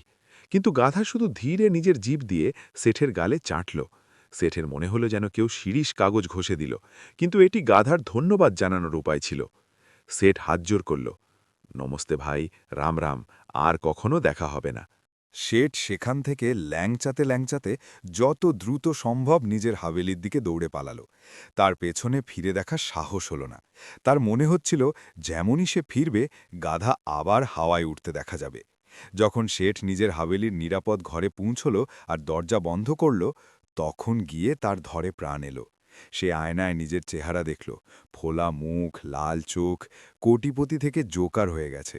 সে হাসল, কিন্তু এই হাসি যন্ত্রণার ছিল। তবে যাক, আপদ বিদায় হল। কিন্তু শেঠ জানত না যে মোল্লা নাসিরুদ্দিন কুড়ে ঘরের ভেতরে ঘুমিয়েছিলেন না, বরং জানলার ফাঁক দিয়ে এইসব দেখছিলেন আর নিজের হাসি থামানোর জন্য বালিশে মুখ গুজে লুটুপুটি খাচ্ছিলেন। মোল্লা দেখে নিয়েছিলেন যে গ্রামের সবথেকে বড় সিংহ আজ ভিজে বিড়াল হয়ে তার গাধাকে ফেরত দিয়ে গেছে এবং সাথে বকশিসও দিয়ে গেছে। পঞ্চায়েত এবং শেষ বিচার। গল্পের শেষ এখনও বাকি ছিল। সকালে যখন গ্রামবাসী জাগবে আর এই দৃশ্য দেখবে, তখন কি হবে? আর শেঠ ধনরাজের এই বদলে যাওয়ার রূপ যখন দুনিয়ার সামনে আসবে, তখন সে কি বাহানা বানাবে? মোল্লা সোনার মুদ্রার থলির শব্দ অনুভব করলেন না ছুঁয়েই। গাধা মিয়া, মোল্লা মনে মনে বললেন, তুমি তো এক রাতে সেটা কামিয়ে নিলে যা আমি পুরো জীবনে কামাতে পারতাম না। আসল জাদু তো এখন শুরু হবে। পরদিন সকালে মোল্লার আঙিনায় গাধার সাথে সোনার মুদ্রা দেখে গ্রামবাসীর চোখ ছানাবাড়া হয়ে গেল। মোল্লা ঘোষণা করল যে গাধা চোরকে শাস্তি দিয়ে ফিরে এসেছে। ওদিকে শেঠ ধনরাজ নিজের ফোলা মুখ নিয়ে পঞ্চায়েতে পৌঁছল, কিন্তু এক নতুন গল্পের সাথে। শেঠ কি নিজের রহস্য লুকাতে পারবে, নাকি মোল্লা ভরা সভায় তার পর্দা ফাঁস করে দেবে? আর শেষে মোল্লা ওই সোনার কি করবে? রাতের সেই নাটকীয় ঘটনার পর সূর্য নিজের পুরো মহিমায় উঠল। সকালের সোনালি রোদ মোল্লা নাসিরুদ্দিনের ছোট্ট আঙিনায় পড়ল, যেখানে এখন নিস্তব্ধতা নয়, বরং এক অদ্ভুত চমক ছিল। মোল্লার কুঁড়েঘরের দরজা খুলল, আর মোল্লা নিজের অভ্যাস মতো ইয়া আল্লাহ বলতে বলতে বাইরে এলো। তার নজর সবার আগে খুঁটির দিকে গেল। ওখানে তার জাদুকরি গাধা দাঁড়িয়েছিল, যে খুব আয়েসে নিজের পেছনের পা দিয়ে নিজের কান চুলকাচ্ছিল। আর গাধার ঠিক পায়ের কাছে পড়েছিল সেই রেশমি থলি, যার মুখটা একটু খোলা ছিল আর ভেতর থেকে সোনার মুদ্রা উঁকি দিচ্ছিল। মোল্লার চোখে এক দুষ্টুমি ভরা চমক এলো। তিনি সব জানতেন, কিন্তু দুনিয়াকে দেখানোর জন্য তাকে এখনও নিজের নাটক চালিয়ে যেতে হতো। তিনি জোরে আওয়াজ দিলেন, আরে ভাই, গজব হয়ে গেছে, চমৎকার হয়ে গেছে। মোল্লার আওয়াজ শুনে প্রতিবেশীরা দৌড়ে এলো। সবার আগে করিম এলো, তারপর রামদিন কাকা, আর দেখতে দেখতে পুরো মহল্লা জমা হয়ে গেল। কি হলো মোল্লা, গাধা পাওয়া গেছে? করিম জিজ্ঞেস করল। মোল্লা সোনার মুদ্রার থলিটি তুলল আর সেটা হাওয়ায় দোলাল। মুদ্রার ঝনঝনানি ভিড়কে মন্ত্রমুগ্ধ করে দিল। শুধু গাধা পাওয়া যায়নি বন্ধুরা, মোল্লা ভিড়কে সম্বোধন করে বলল, বরং গাধা নিজের সাথে ক্ষতিপূরণও এনেছে। আমি বলেছিলাম না, আমার গাধা জাদুকরি, যে একে চুরি করে তার কপাল বদলে যায়। মনে হয় চোর নিজের ভুল বুঝতে পেরেছে, তাই সে গাধাকে ফেরত দিয়ে গেছে, আর ক্ষমা হিসাবে এই সোনাও দিয়ে গেছে। ভিড়ের মধ্যে বা বাহা ধ্বনি শোনা গেল। মানুষজন গাধাকে এখন শ্রদ্ধার চোখে দেখছিল।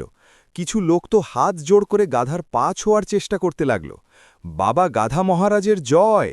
এক উৎসাহিত যুবক স্লোগান দিল। মোল্লা হাসতে হাসতে বলল, থামো থামো, এই সোনা আমার নয়, এটি তো সেই সৎ চোরের, যে নিজের ভুল স্বীকার করেছে।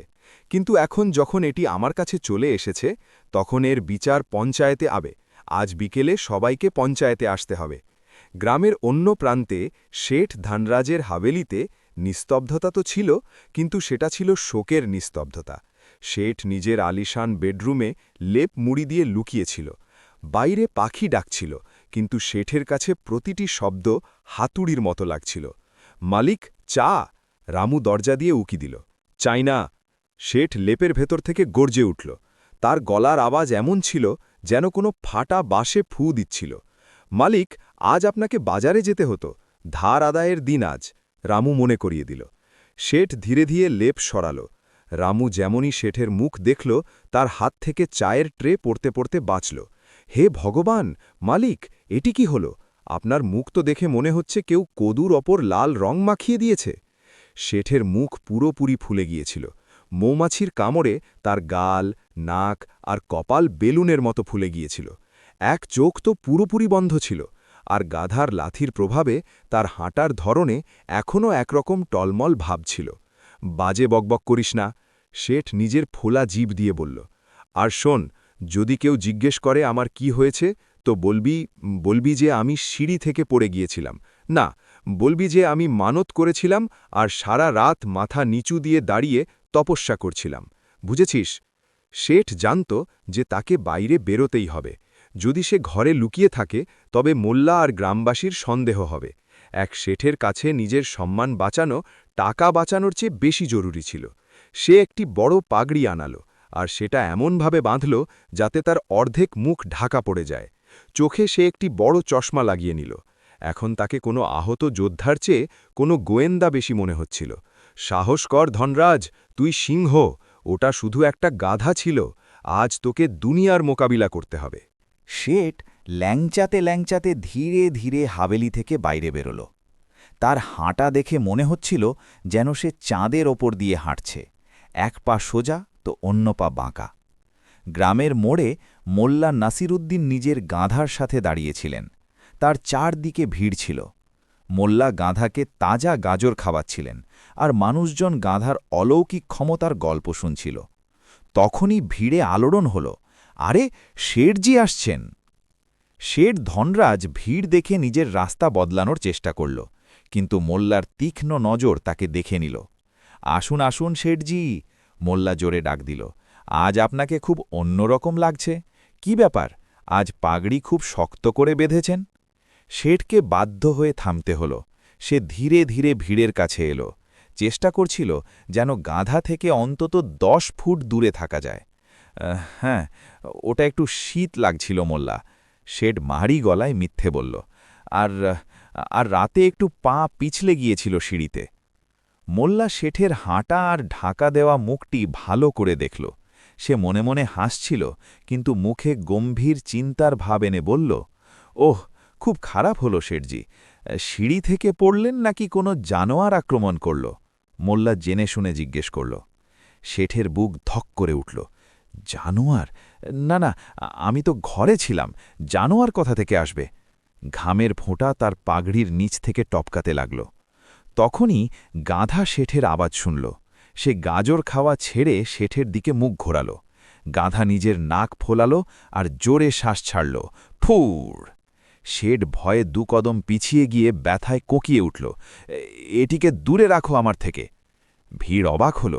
শেঠজি, আপনি গাধাকে এত ভয় পাচ্ছেন কেন? এটি তো খুব শান্ত, এক গ্রামবাসী বলল।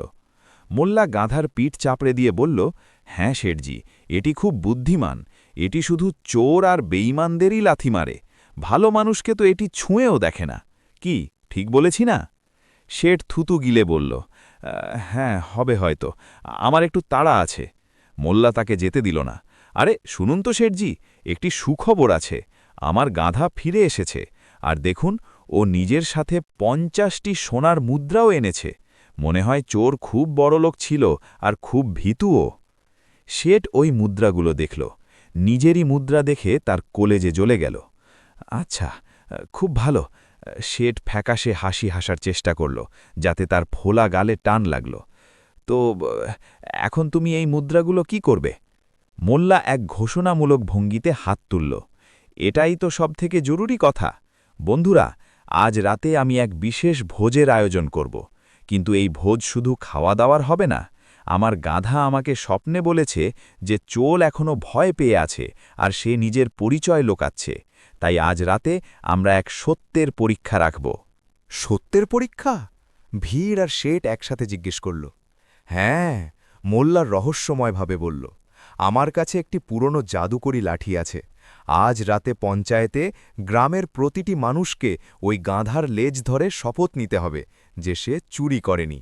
আর গাধার বিশেষত্ব হলো এই যে যেমনই চোর তার লেজ ধরবে, গাধা বলে উঠবে। বলে উঠবে? করিম অবাক হয়ে জিজ্ঞেস করল, গাধা কথা বলবে? হ্যাঁ, ও মানুষের গলায় চোরের নাম ধরে চিৎকার করবে। মোল্লা মিথ্যের এক পাহাড় খাড়া করল। শেঠ ধনরাজের পায়ের তলা থেকে মাটি সরে গেল। গাধা মানুষের গলায় কথা বলবে? কাল পর্যন্ত তার মনে হতো এটি অসম্ভব, কিন্তু কাল রাতে গাধাকে উড়তে, সোনা খেতে আর ক্যারাটে কিক মারতে দেখার পর তার এখন কোনো কিছুতেই সন্দেহ ছিল না। যদি গাধা ভরা সভাই চিৎকার করে বলে দেয় ধনরাজ চোর, তবে তার অবশিষ্ট সম্মানও ধুলোয় মিশে যাবে। তো শেঠজি, মোল্লা হাসতে হাসতে শেঠের চোখের দিকে তাকিয়ে বলল, আপনিও আসবেন তো? গ্রামের সবথেকে সম্মানিত ব্যক্তি হওয়ার কারণে সবার আগে লেজ ধরার সুযোগ আমি আপনাকেই দেব। শেঠের মনে হলো তার হার্ট অ্যাট্যাক হবে। আমি? লেজ? না, আমার কাজ আছে। আরে কাজ তো থাকতেই পারে, সরপঞ্চ মাঝখানে বললেন। মোল্লা ঠিকই বলছে, যদি চোরকে ধরতে হয় তবে এই পরীক্ষা জরুরি। আর শেঠজি, আপনি তো এত ভালো মানুষ, আপনার কিসের ভয়? শেঠ ফেসে গিয়েছিল, খুব খারাপভাবে ফেসে গিয়েছিল। ঠিক আছে, আমি আসব, শেঠ কাঁপতে কাঁপতে বলল, আর সেখান থেকে যত দ্রুত সম্ভব কেটে পড়ল। বাড়ি পৌঁছেই শেঠ নিজের পাগড়ি ছুঁড়ে ফেলে দিল আর সোফায় ধপ করে বসে পড়ল। গাধা কথা বলবে? হে ভগবান, এই মোল্লা নির্ঘাত কোনো তান্ত্রিক। এখন আমি কি করি? শেঠ নিজের বিশ্বস্ত আর কিছুটা বোকা চাকর চতুরকে ডাকল। চতুর, একটা বুদ্ধি বের কর। আজ রাতে আমাকে ওই গাধার লেজ ধরতে হবে। যদিও কথা বলে ওঠে তবে আমি বরবাদ হয়ে যাব। আমাকে ওই গাধার মুখ বন্ধ করতে হবে। চতুর মাথা চুলকল। মালিক, যদি আমরা গাধাকে কিছু খাইয়ে দিই যাতে ওর গলা খারাপ হয়ে যায়। গাধা, শেঠ চিৎকার করে বলল, ও সোনা হজম করতে পারে, তো খাবার খেলে ওর কি হবে? আমাদের অন্য কিছু ভাবতে হবে, এমন কিছু যাতে আমি লেজও ধরি আর গাধা কিছু বলতেও না পারে। তখনই শেঠের মাথায় এক নতুন ফন্দি এলো। শোন, বাজারে যা আর সবথেকে দামি আতর নিয়ে আয়। মোল্লার গাধা দুর্গন্ধ ঘৃণা করে, এই জন্যই ও চোরদের ওপর চিৎকার করে। যদি আমি নিজের হাতে এতটা আতর লাগিয়ে নিই যে গাধার নাক ভোঁতা হয়ে যায়, তবেও আমাকে শুঁকতেই পারবে না, আর যখন শুঁকতে পারবে না তখন বলবে কিভাবে? শেঠের নিজের পরিকল্পনাটি নিখুঁত মনে হচ্ছিল, কিন্তু সে ভুলে যাচ্ছিল যে সে মোল্লা নাসিরুদ্দিনের সাথে পাঙ্গা নিচ্ছে, যার প্রতিটি খেলায় একটি নিয়ম থাকে, যা দেখা যায় তা আসলে হয় না। কালো লেজের রহস্য। সন্ধে ধীরে ধীরে ঘনিয়ে আসছিল। গ্রামের মাঝখানে আগুন জ্বালানো হচ্ছিল। মোল্লা একটি কালো তাঁবুর ভেতরে গাধাকে দাঁড় করিয়ে দিয়েছিলেন। পরিবেশটি কোনো জাদুকরের শোয়ের মতো হয়ে গিয়েছিল। মোল্লা নিজের প্রস্তুতিতে ছিলেন, আর শেঠ নিজের হাভেলিতে আতরের পুরো বোতল নিজের হাতে আর জামাকাপড়ে ঢালছিল। শেঠের মনে হচ্ছিল সে মোল্লাকে হারিয়ে দেবে, কিন্তু মোল্লা সত্যের পরীক্ষায় এমন এক রহস্য লুকিয়ে রেখেছিলেন যা শেঠ কল্পনাও করতে পারত না। রাত গভীর হয়েছিল এবং পঞ্চায়েতের ময়দানে এক অদ্ভুত উত্তেজনা ছড়িয়েছিল। আগুনের শিখা আকাশের দিকে উঠছিল, আর সেই আলোয় মোল্লা নাসিরুদ্দিনের মুখ কোনো রহস্যময় জাদুকরের মতো চমকাচ্ছিল। ময়দানের মাঝখানে একটি ছোট কালো তাঁবু লাগানো হয়েছিল। সেই তাঁবু চারদিকে বন্ধ ছিল, শুধু একটি ছোট প্রবেশপথ ছাড়া। ভেতরে ঘুটঘুটে অন্ধকার, আর সেই অন্ধকারেই দাঁড়িয়েছিল মোল্লার জাদুকরী গাধা। মোল্লা নাসিরুদ্দিন ভিড়ের দিকে হাত নাড়লেন এবং পরিবেশ শান্ত করলেন। তার গলায় গাম্ভীর্য ছিল। বন্ধুরা, যেমনটা আমি বলেছিলাম, এই তাঁবুর ভেতরে আমার গাধা আছে, সেই গাধা যে সত্য আর মিথ্যের তফাত করতে পারে। শর্ত খুব সোজা, গ্রামের প্রতিটি মানুষকে এক এক করে এই তাঁবুর ভেতরে যেতে হবে। গাধার লেজ ধরে জোরে টান দিতে হবে, আর তারপর বাইরে আসতে হবে। যদি আপনি সৎ হন তবে গাধা চুপ থাকবে, কিন্তু যেমনই চোর তার লেজ স্পর্শ করবে, গাধা মানুষের গলায় সেই চোরের নাম ধরে চিৎকার করবে। ভিড়ের মধ্যে কানাকানি শুরু হলো। মানুষজন ভয়ও পাচ্ছিল, আবার উত্তেজিতও ছিল, কিন্তু সবথেকে বেশি যদি কারো ভয় লাগত তবে তিনি ছিলেন আমাদের শেঠ ধনরাজ। শেঠ ধনরাজ ভিড়ের একদম পেছনে দাঁড়িয়েছিলেন। তিনি এত আতর মেখেছিলেন যে তার পাশে দাঁড়ানো চারজন মানুষ নাক বন্ধ করে পেছনে সরে গিয়েছিল। গোলাপ, জ্যাসমিন আর চন্দনের মিলিত কিন্তু অত্যন্ত কড়া সুগন্ধ শেঠের গা থেকে আসছিল। শেঠের মনে হল এটি তার সুরক্ষা কবচ। শেঠ মনে মনে ভাবল, মোল্লা যতই বড় জাদুকর হোক না কেন, তার গাধা আমাকে শুকতেই পারবে না, আর যখন শুকতে পারবে না তখন চিনবে কিভাবে? আমি বেঁচে গেলাম। মোল্লার তীক্ষ্ণ নজর শেঠকে দেখে নিয়েছিল, যিনি ভিড়ে লুকানোর চেষ্টা করছিলেন। আসুন আসুন শেঠজি, মোল্লা ডাকলেন। আপনি আমাদের গ্রামের গর্ব, শুরুটা আপনাকে দিয়েই হওয়া উচিত। কিন্তু না, চলুন আমরা ছোট মানুষদের দিয়েই শুরু করি, যাতে আপনার বিশ্বাস হয় যে কোনো বিপদ নেই। পরীক্ষা শুরু হলো। সবার আগে রামু, যে শেঠের চাকর ছিল, ভয়ে ভয়ে তাঁবুর কাছে গেল। সে ভেতরে ঢুকল। এক পলকের জন্য নিস্তব্ধতা ছেয়ে গেল। পুরো ভিড় যেন শ্বাস বন্ধ করে ফেলল। গাধা কি কথা বলবে? তাঁবুর ভেতর থেকে কোনো আওয়াজ এলো না। কয়েক সেকেন্ড পর রামু বাইরে এলো। তার মুখে স্বস্তির হাসি ছিল। বেঁচে গেলাম, গাধা কথা বলেনি, রামু খুশি হয়ে বলল। মোল্লা হাসলেন। খুব ভালো রামু, তুমি লাইনের বাঁদিকে দাঁড়াও, নিজের মুষ্টি বন্ধ রেখো। এরপর এক এক করে গ্রামবাসী তাঁবুর ভেতরে যেতে লাগল। করিম গেল, সুখিয়া গেল, ভোলা গেল, প্রত্যেকে ভেতরে যেত, কিছু সময় থাকত আর বাইরে আসত। গাধার ডাকার আওয়াজও শোনা গেল না। মানুষের কথা তো দূরের কথা। শেঠ ধনরাজ এই সব দেখছিলেন, আর তার আত্মবিশ্বাস বাড়তে লাগল। আরে, এই গাধা তো বোবা, এই সব মোল্লার নাটক। যদি এই গাধা সত্যি জাদুকরী হতো তবে অন্তত কারো ওপরতে চিৎকার করত। মনে হয় মোল্লা শুধু ভয় দেখানোর জন্য এইসব করেছে। অবশেষে শেঠ ধনরাজের পালা এলো। মোল্লা সম্মানের সাথে ইশারা করলেন। এখন আপনার পালা শেঠজি, যান আর নিজের সততার প্রমাণ দিন। শেঠ নিজের পাগড়ি ঠিক করলেন, নিজের শেরওয়ানি ঝাড়লেন, যাতে আতরের আরও এক ঝাপটা ঢেউ উঠল, আর বুক ফুলিয়ে তাঁবুর দিকে বাড়লেন। দেখো মোল্লা, শেঠ যাওয়ার সময় বলল, আমি শুধু তোমার স্বস্তির জন্য যাচ্ছি। আমি জানি আমি দুধে ধোয়া তুলসী পাতা। শেঠ তাঁবুর ভেতরে ঢুকলেন। ভেতরে পা রাখতেই বাইরের আলো মিলিয়ে গেল। ওখানে ঘুটঘুটে অন্ধকার ছিল, এত অন্ধকার যে হাতের কাছে হাত দেখা যাচ্ছিল না। শেঠ গাধার ভারী নিঃশ্বাসের শব্দ শুনতে পাচ্ছিল, ফাঁসফাঁস, সাথে গোবর আর ঘাসের হালকা গন্ধ আসছিল, যা শেঠের দামি আতর সত্ত্বেও তার নাকে ঢুকে গেল। শেঠের বুক দুরুদুরু কাঁপতে লাগল। যদি আমি লেজ ধরি আরও সত্যি চিৎকার করে ওঠে তবে? শেঠের মাথায় আবার ভয় করা নাড়ল। মোল্লা খুব চালাক, কি জানি লেজে কোনো সেন্সর লাগিয়েছে বা কোনো কারেন্ট, নাকি গাধাটা সত্যি জিন? অন্ধকারে দাঁড়িয়ে থাকা শেঠের মাথায় এক নতুন বুদ্ধি খেলল। 1 মিনিট, এখানে এত অন্ধকার যে কেউ কিছু দেখতে পাচ্ছে না। মোল্লা বাইরে আছে, ভিড় বাইরে আছে, গাধা তো একটা জানোয়ার, ও কি সাক্ষ্য দেবে? যদি আমি লেজ হাতি না দিই তবে? শেঠের মুখে এক কুটিল হাসি ফুটে উঠল। হ্যাঁ, এটাই ঠিক, আমি শুধু লেজ ধরার নাটক করব। গাধার কাছেও যাব না, কিছুক্ষণ এখানে দাঁড়িয়ে থাকব আর তারপর বাইরে চলে যাব। যখন আমি লেজ ছুঁইনি তখন গাধার চিৎকার করার প্রশ্নই ওঠে না। বাহ ধনরাজ, তুই তো জিনিয়াস। শেঠ তাঁবুর এক কোণে চুপচাপ দাঁড়িয়ে রইলেন। তিনি নিজের শ্বাসও ধীর করে নিলেন, যাতে গাধা তার উপস্থিতি বুঝতে না পারে। তিনি মনে মনে 10 পর্যন্ত গুনলেন। 1, 2, 3, 10। ব্যাস, অনেক হয়েছে। শেঠ নিজের হাত হাওয়ায় ঝাড়লেন, যেন তিনি কোনো বড় কাজ করেছেন। আর তারপর রাজকীয় চালে তাঁবু থেকে বাইরে বেরোলেন। বাইরে আসতেই তিনি এক বিজয়ীর মতো ভিড়কে দেখলেন। দেখেছ? শেঠ উঁচু গলায় বলল। গাধা কথা বলেনি, তার মানে আমি নির্দোষ? মোল্লা, তোমার গাধা আর তোমার জাদু সব ফেল হয়ে গেছে, আমি নির্দোষ। ভিড়ও অবাক হয়েছিল। তাদের পাক্কা বিশ্বাস ছিল যে শেঠই চোর। কিন্তু যখন গাধা কথা বলেনি তখন তারা দ্বিধায় পড়ে গেল। কি মোল্লা ভুল ছিলেন? মোল্লা নাসিরুদ্দিনের মুখে কোনো ভাত ছিল না। তিনি নিজের জায়গায় পাথরের মতো স্থির দাঁড়িয়েছিলেন। তার চোখে সেই চমক ছিল যা সিংহের চোখে শিকার করার ঠিক আগে থাকে। খুব ভালো শেঠজি, আপনি তো সত্যিই নির্দোষ বেরোলেন, কিন্তু এখনও পরীক্ষার শেষ ধাপ বাকি আছে। শেষ ধাপ? শেঠের হাসি একটু ফিকে হয়ে গেল। এখন আর কি বাকি? গাধা কথা বলেনি, কথা শেষ? কথা তো এখন শুরু হয়েছে। মোল্লা নিজের গলা উঁচু করলেন, যাতে সবাই শুনতে পায়। আমি বলেছিলাম যে গাধা কথা বলবে, কিন্তু আমি এটি বলিনি যে গাধা নিজের জিভ দিয়ে বলবে নাকি অন্য কোনোভাবে। বন্ধুরা, আপনারা সবাই লাইনে দাঁড়িয়ে যান আর নিজের 2 হাত সামনে বাড়িয়ে দিন। নিজের হাতের তালু খুলে আকাশের দিকে রাখুন। গ্রামবাসী যারা লাইনে ছিল তারা তাদের হাত সামনে বাড়িয়ে দিল। শেঠ ধনরাজ কিছুই বুঝতে পারছিলেন না, কিন্তু তিনিও অন্যদের দেখে নিজের হাত সামনে বাড়িয়ে দিলেন।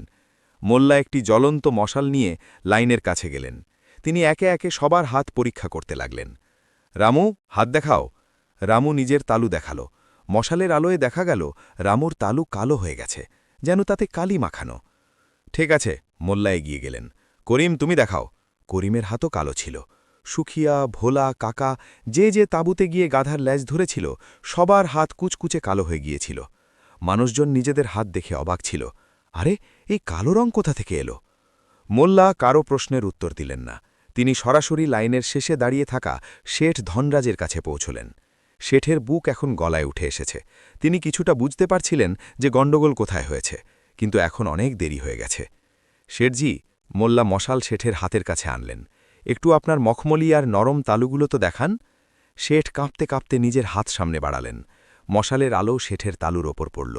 ওখানে নিস্তব্ধতা ছেয়ে গেল। শেঠের তালু একদম পরিষ্কার ছিল, ধবধবে ফর্সা। কোনো কালির একটি কড়াও তাতে ছিল না। আর তো আর, সেখান থেকে এখনও আতরের সুগন্ধ আসছিল। পুরো ভিড়ের নজর শেঠের পরিষ্কার হাতের ওপর স্থির হয়ে গেল। মোল্লা শেঠের চোখের দিকে তাকালেন আর জোরে হাসলেন। ধরা পড়ে গেছ? মোল্লা ভিড়ের দিকে ফিরে বললেন, বন্ধুরা, আমি এই জাদুকরি জাধার লেজে তাঁবুতে পাঠানোর আগে প্রচুর ভিজে কালি আর তেল মাখিয়ে দিয়েছিলাম। আমি বলেছিলাম যে ভেতরে গিয়ে লেজ ধরতে হবে। যারা সৎ ছিল তারা গাধাকে ভয় পায়নি, তারা ভেতরে গেল, লেজ ধরল আর তাদের হাত কালো হয়ে গেল। মোল্লা শেঠের দিকে আঙুল তুললেন। কিন্তু যার মনে চোর ছিল, যে ভয় পাচ্ছিল যে লেজ ছোঁয়া মাত্রই গাধা তার নাম চিৎকার করে বলে দেবে, সে অন্ধকারের সুযোগ নিয়ে চালাকি করার চেষ্টা করেছে। শেঠ ধনরাজ লেজ স্পর্শই করেননি, এই জন্যই ওনার হাত পরিষ্কার, আর এটাই ওনার সব থেকে বড় অপরাধ। ভিড়ের মধ্যে যেন এক বিস্ফোরণ হল। চোর, শেঠই চোর, এই জন্যই ওনার হাত পরিষ্কার। মোল্লাজি, মানলাম আপনার বুদ্ধিকে। শেঠ ধনরাজের মুখ, যা আগেই মৌমাছির কারণে ফুলেছিল, এখন লজ্জা আর ভয়ে আরও লাল হয়ে গেল।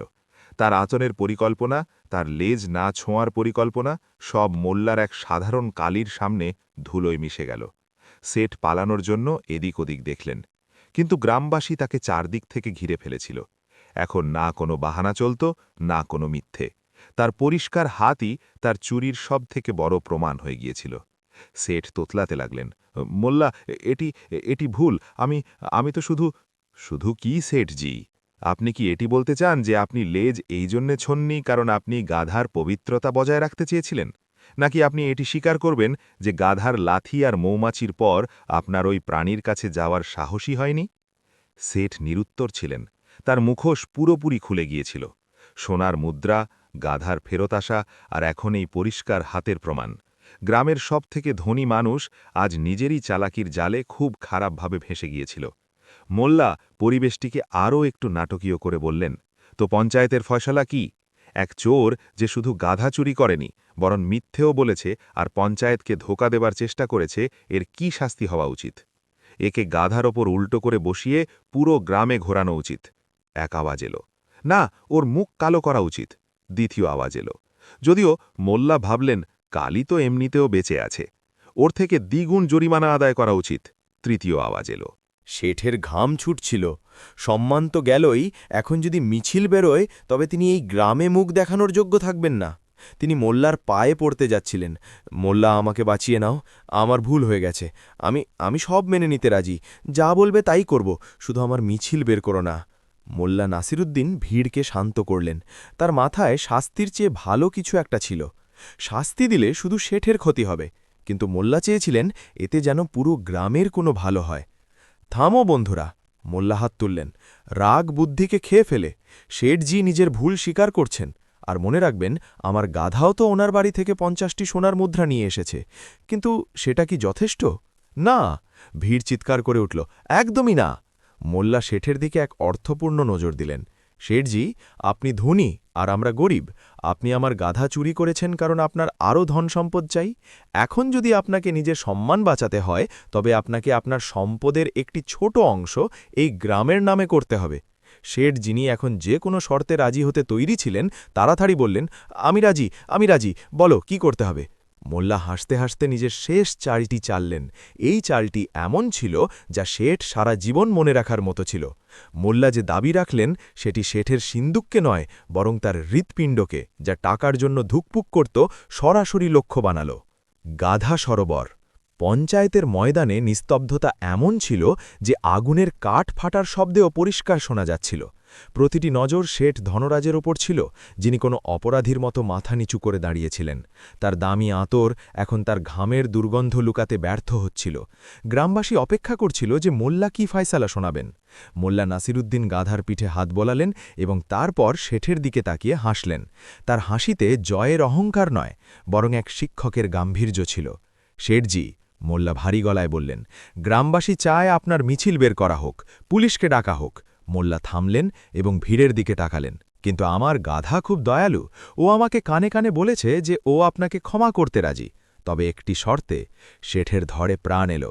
তিনি ঝট করে মাথা তুললেন। শর্ত? কেমন শর্ত? আমি সব শর্ত মানতে রাজি। মোল্লা, শুধু আমার সম্মান বাঁচিয়ে নাও, পুলিশ আর মিছিলের নাম নিও না। মোল্লা নিজের সাদা দাড়িতে হাত বুলিয়ে বললেন, শর্ত হলো এই যে আপনাকে আপনার খাজনার মুখ খুলতে হবে, কিন্তু আমার জন্য নয়, এই গ্রামের জন্য। আমাদের গ্রামে গরমে জলের খুব অভাব হয়, পশুরা তৃষ্ণায় মারা যায়, আর মহিলাদের মাইলের পর মাইল দূরে যেতে হয়।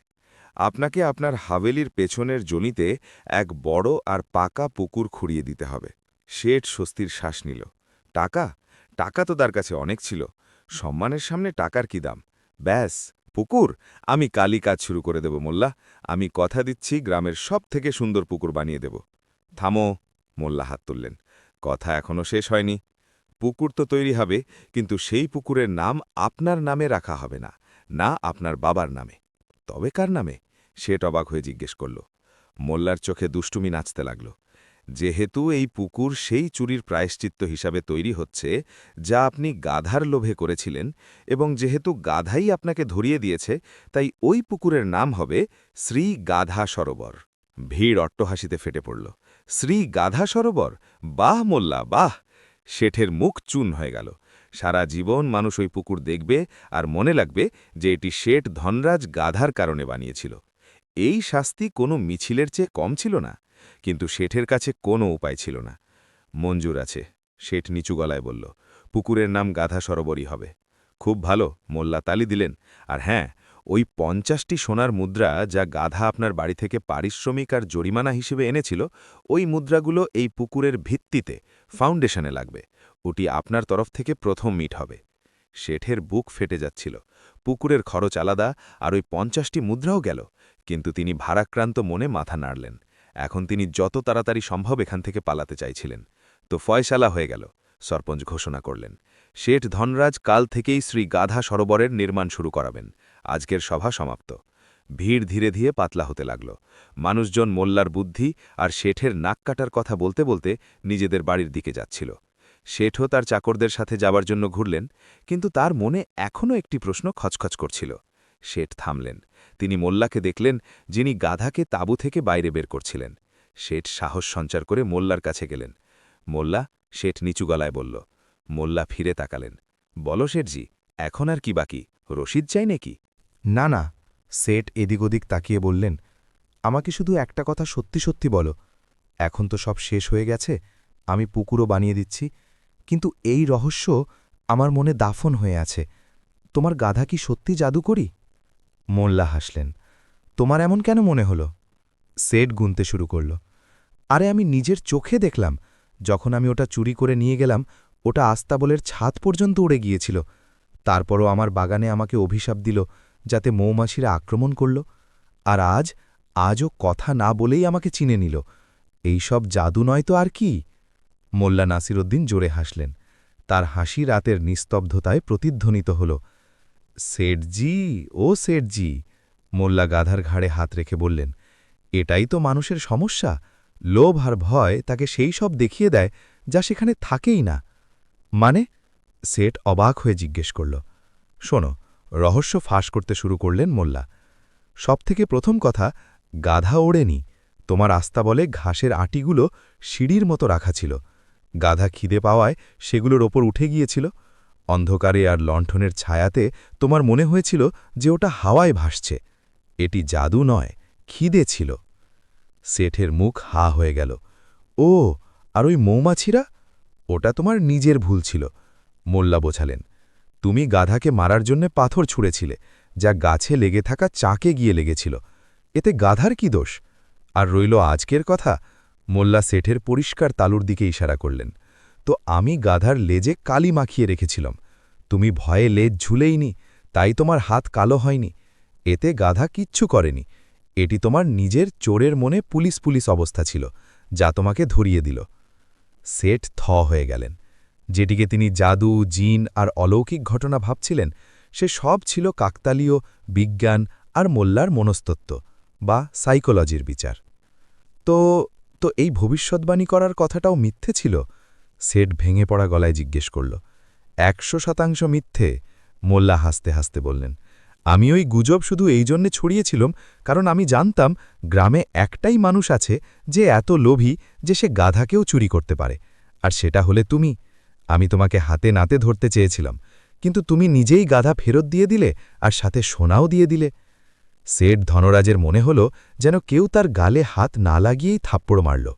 তিনি নিজেকে এত বড় বোকা মনে করছিলেন যে মাটি ফেটে গেলে তিনি তাতে ঢুকে যেতেন। একটি সাধারণ গাধা মোল্লার বুদ্ধির সাথে মিলে গ্রামের সবথেকে বড় শেঠকে নাচিয়ে ছেড়েছিল। কিন্তু সেঠজি, মোল্লা গম্ভীরভাবে বললেন, একটি জাদু এই গাধা অবশ্যই করেছে। কি? সেঠ জিজ্ঞেস করল। এটি গ্রামের সবথেকে বড় কিপ্টে মানুষকে দানবীর বানিয়ে দিয়েছে। মোল্লা চোখ টিপলেন। কাল থেকে তুমি শ্রী গাধা সরোবর বানাচ্ছ। এটি চমৎকার নয় তো আর কি? শেঠের মুখে এক ফ্যাকাশে হাসি ফুটে উঠল। তিনি নিজের পরাজয়ের মধ্যেও এক অদ্ভুত শান্তি অনুভব করলেন। অনেক বছর পর তার লোভ ভেঙেছিল। তুমি ঠিকই বলেছ মোল্লা, শেঠ হাত জোড় করলেন। আমি বুঝে গেছি, টাকা মানুষকে অন্ধ করে দেয়, কিন্তু বুদ্ধি সেই অন্ধকেও রাস্তা দেখাতে পারে। আমি পুকুর বানাবো, আর মন থেকেই বানাবো। শেঠ ঘুরলেন এবং নিজের হাভেলির দিকে চলতে লাগলেন। তার হাঁটার ধরনে এখন আর সেই টলমল ভাব ছিল না, আর না সেই অহংকার। তাকে এক বদলে যাওয়া মানুষ মনে হচ্ছিল। মোল্লা নিজের গাধার দড়ি ধরলেন। চল বেটা, আজ তুই অনেক কাজ করেছিস, তোকেও গাজরের হালুয়া খাওয়াতে হবে। গাধা মোল্লার কথায় সায় দিয়ে এক জোরালো ঢ্যাঁচু ঢ্যাঁচু করল, যা এবার কোনো ভয়ঙ্কর আওয়াজের মতো নয়, বরং জয়ের সঙ্গীতের মতো মনে হচ্ছিল। জ্যোৎস্না রাতে মোল্লা আর তার গাধা ধীরে ধীরে নিজেদের কুড়ে ঘরের দিকে এগিয়ে গেল। এটি প্রমাণ করে দিল যে দুনিয়ায় সবথেকে বড় জাদু হল বুদ্ধি আর সততার। শেঠ ধনরাজ বলেন যে সেই দিনের পর তিনি কখনো কোনো প্রাণীকে অবজ্ঞার চোখে দেখেননি, আর গ্রামবাসী আজও সেই শ্রী গাধা সরোবরের পাড়ে বসে এই গল্প শোনায় আর হাসাহাসি করে। গল্পের শিক্ষা: লোভ পাপ, পাপে মৃত্যু, ভয় তার থেকেও বড় সমস্যা। কিন্তু বুদ্ধি আর উপস্থিত বুদ্ধি দিয়ে বড় বড় শক্তি আর সম্পদকেও হারানো সম্ভব। জাদুকরী শক্তি কোথাও থাকে না, আসল জাদু থাকে আমাদের মস্তিষ্ক আর কর্মের মধ্যে।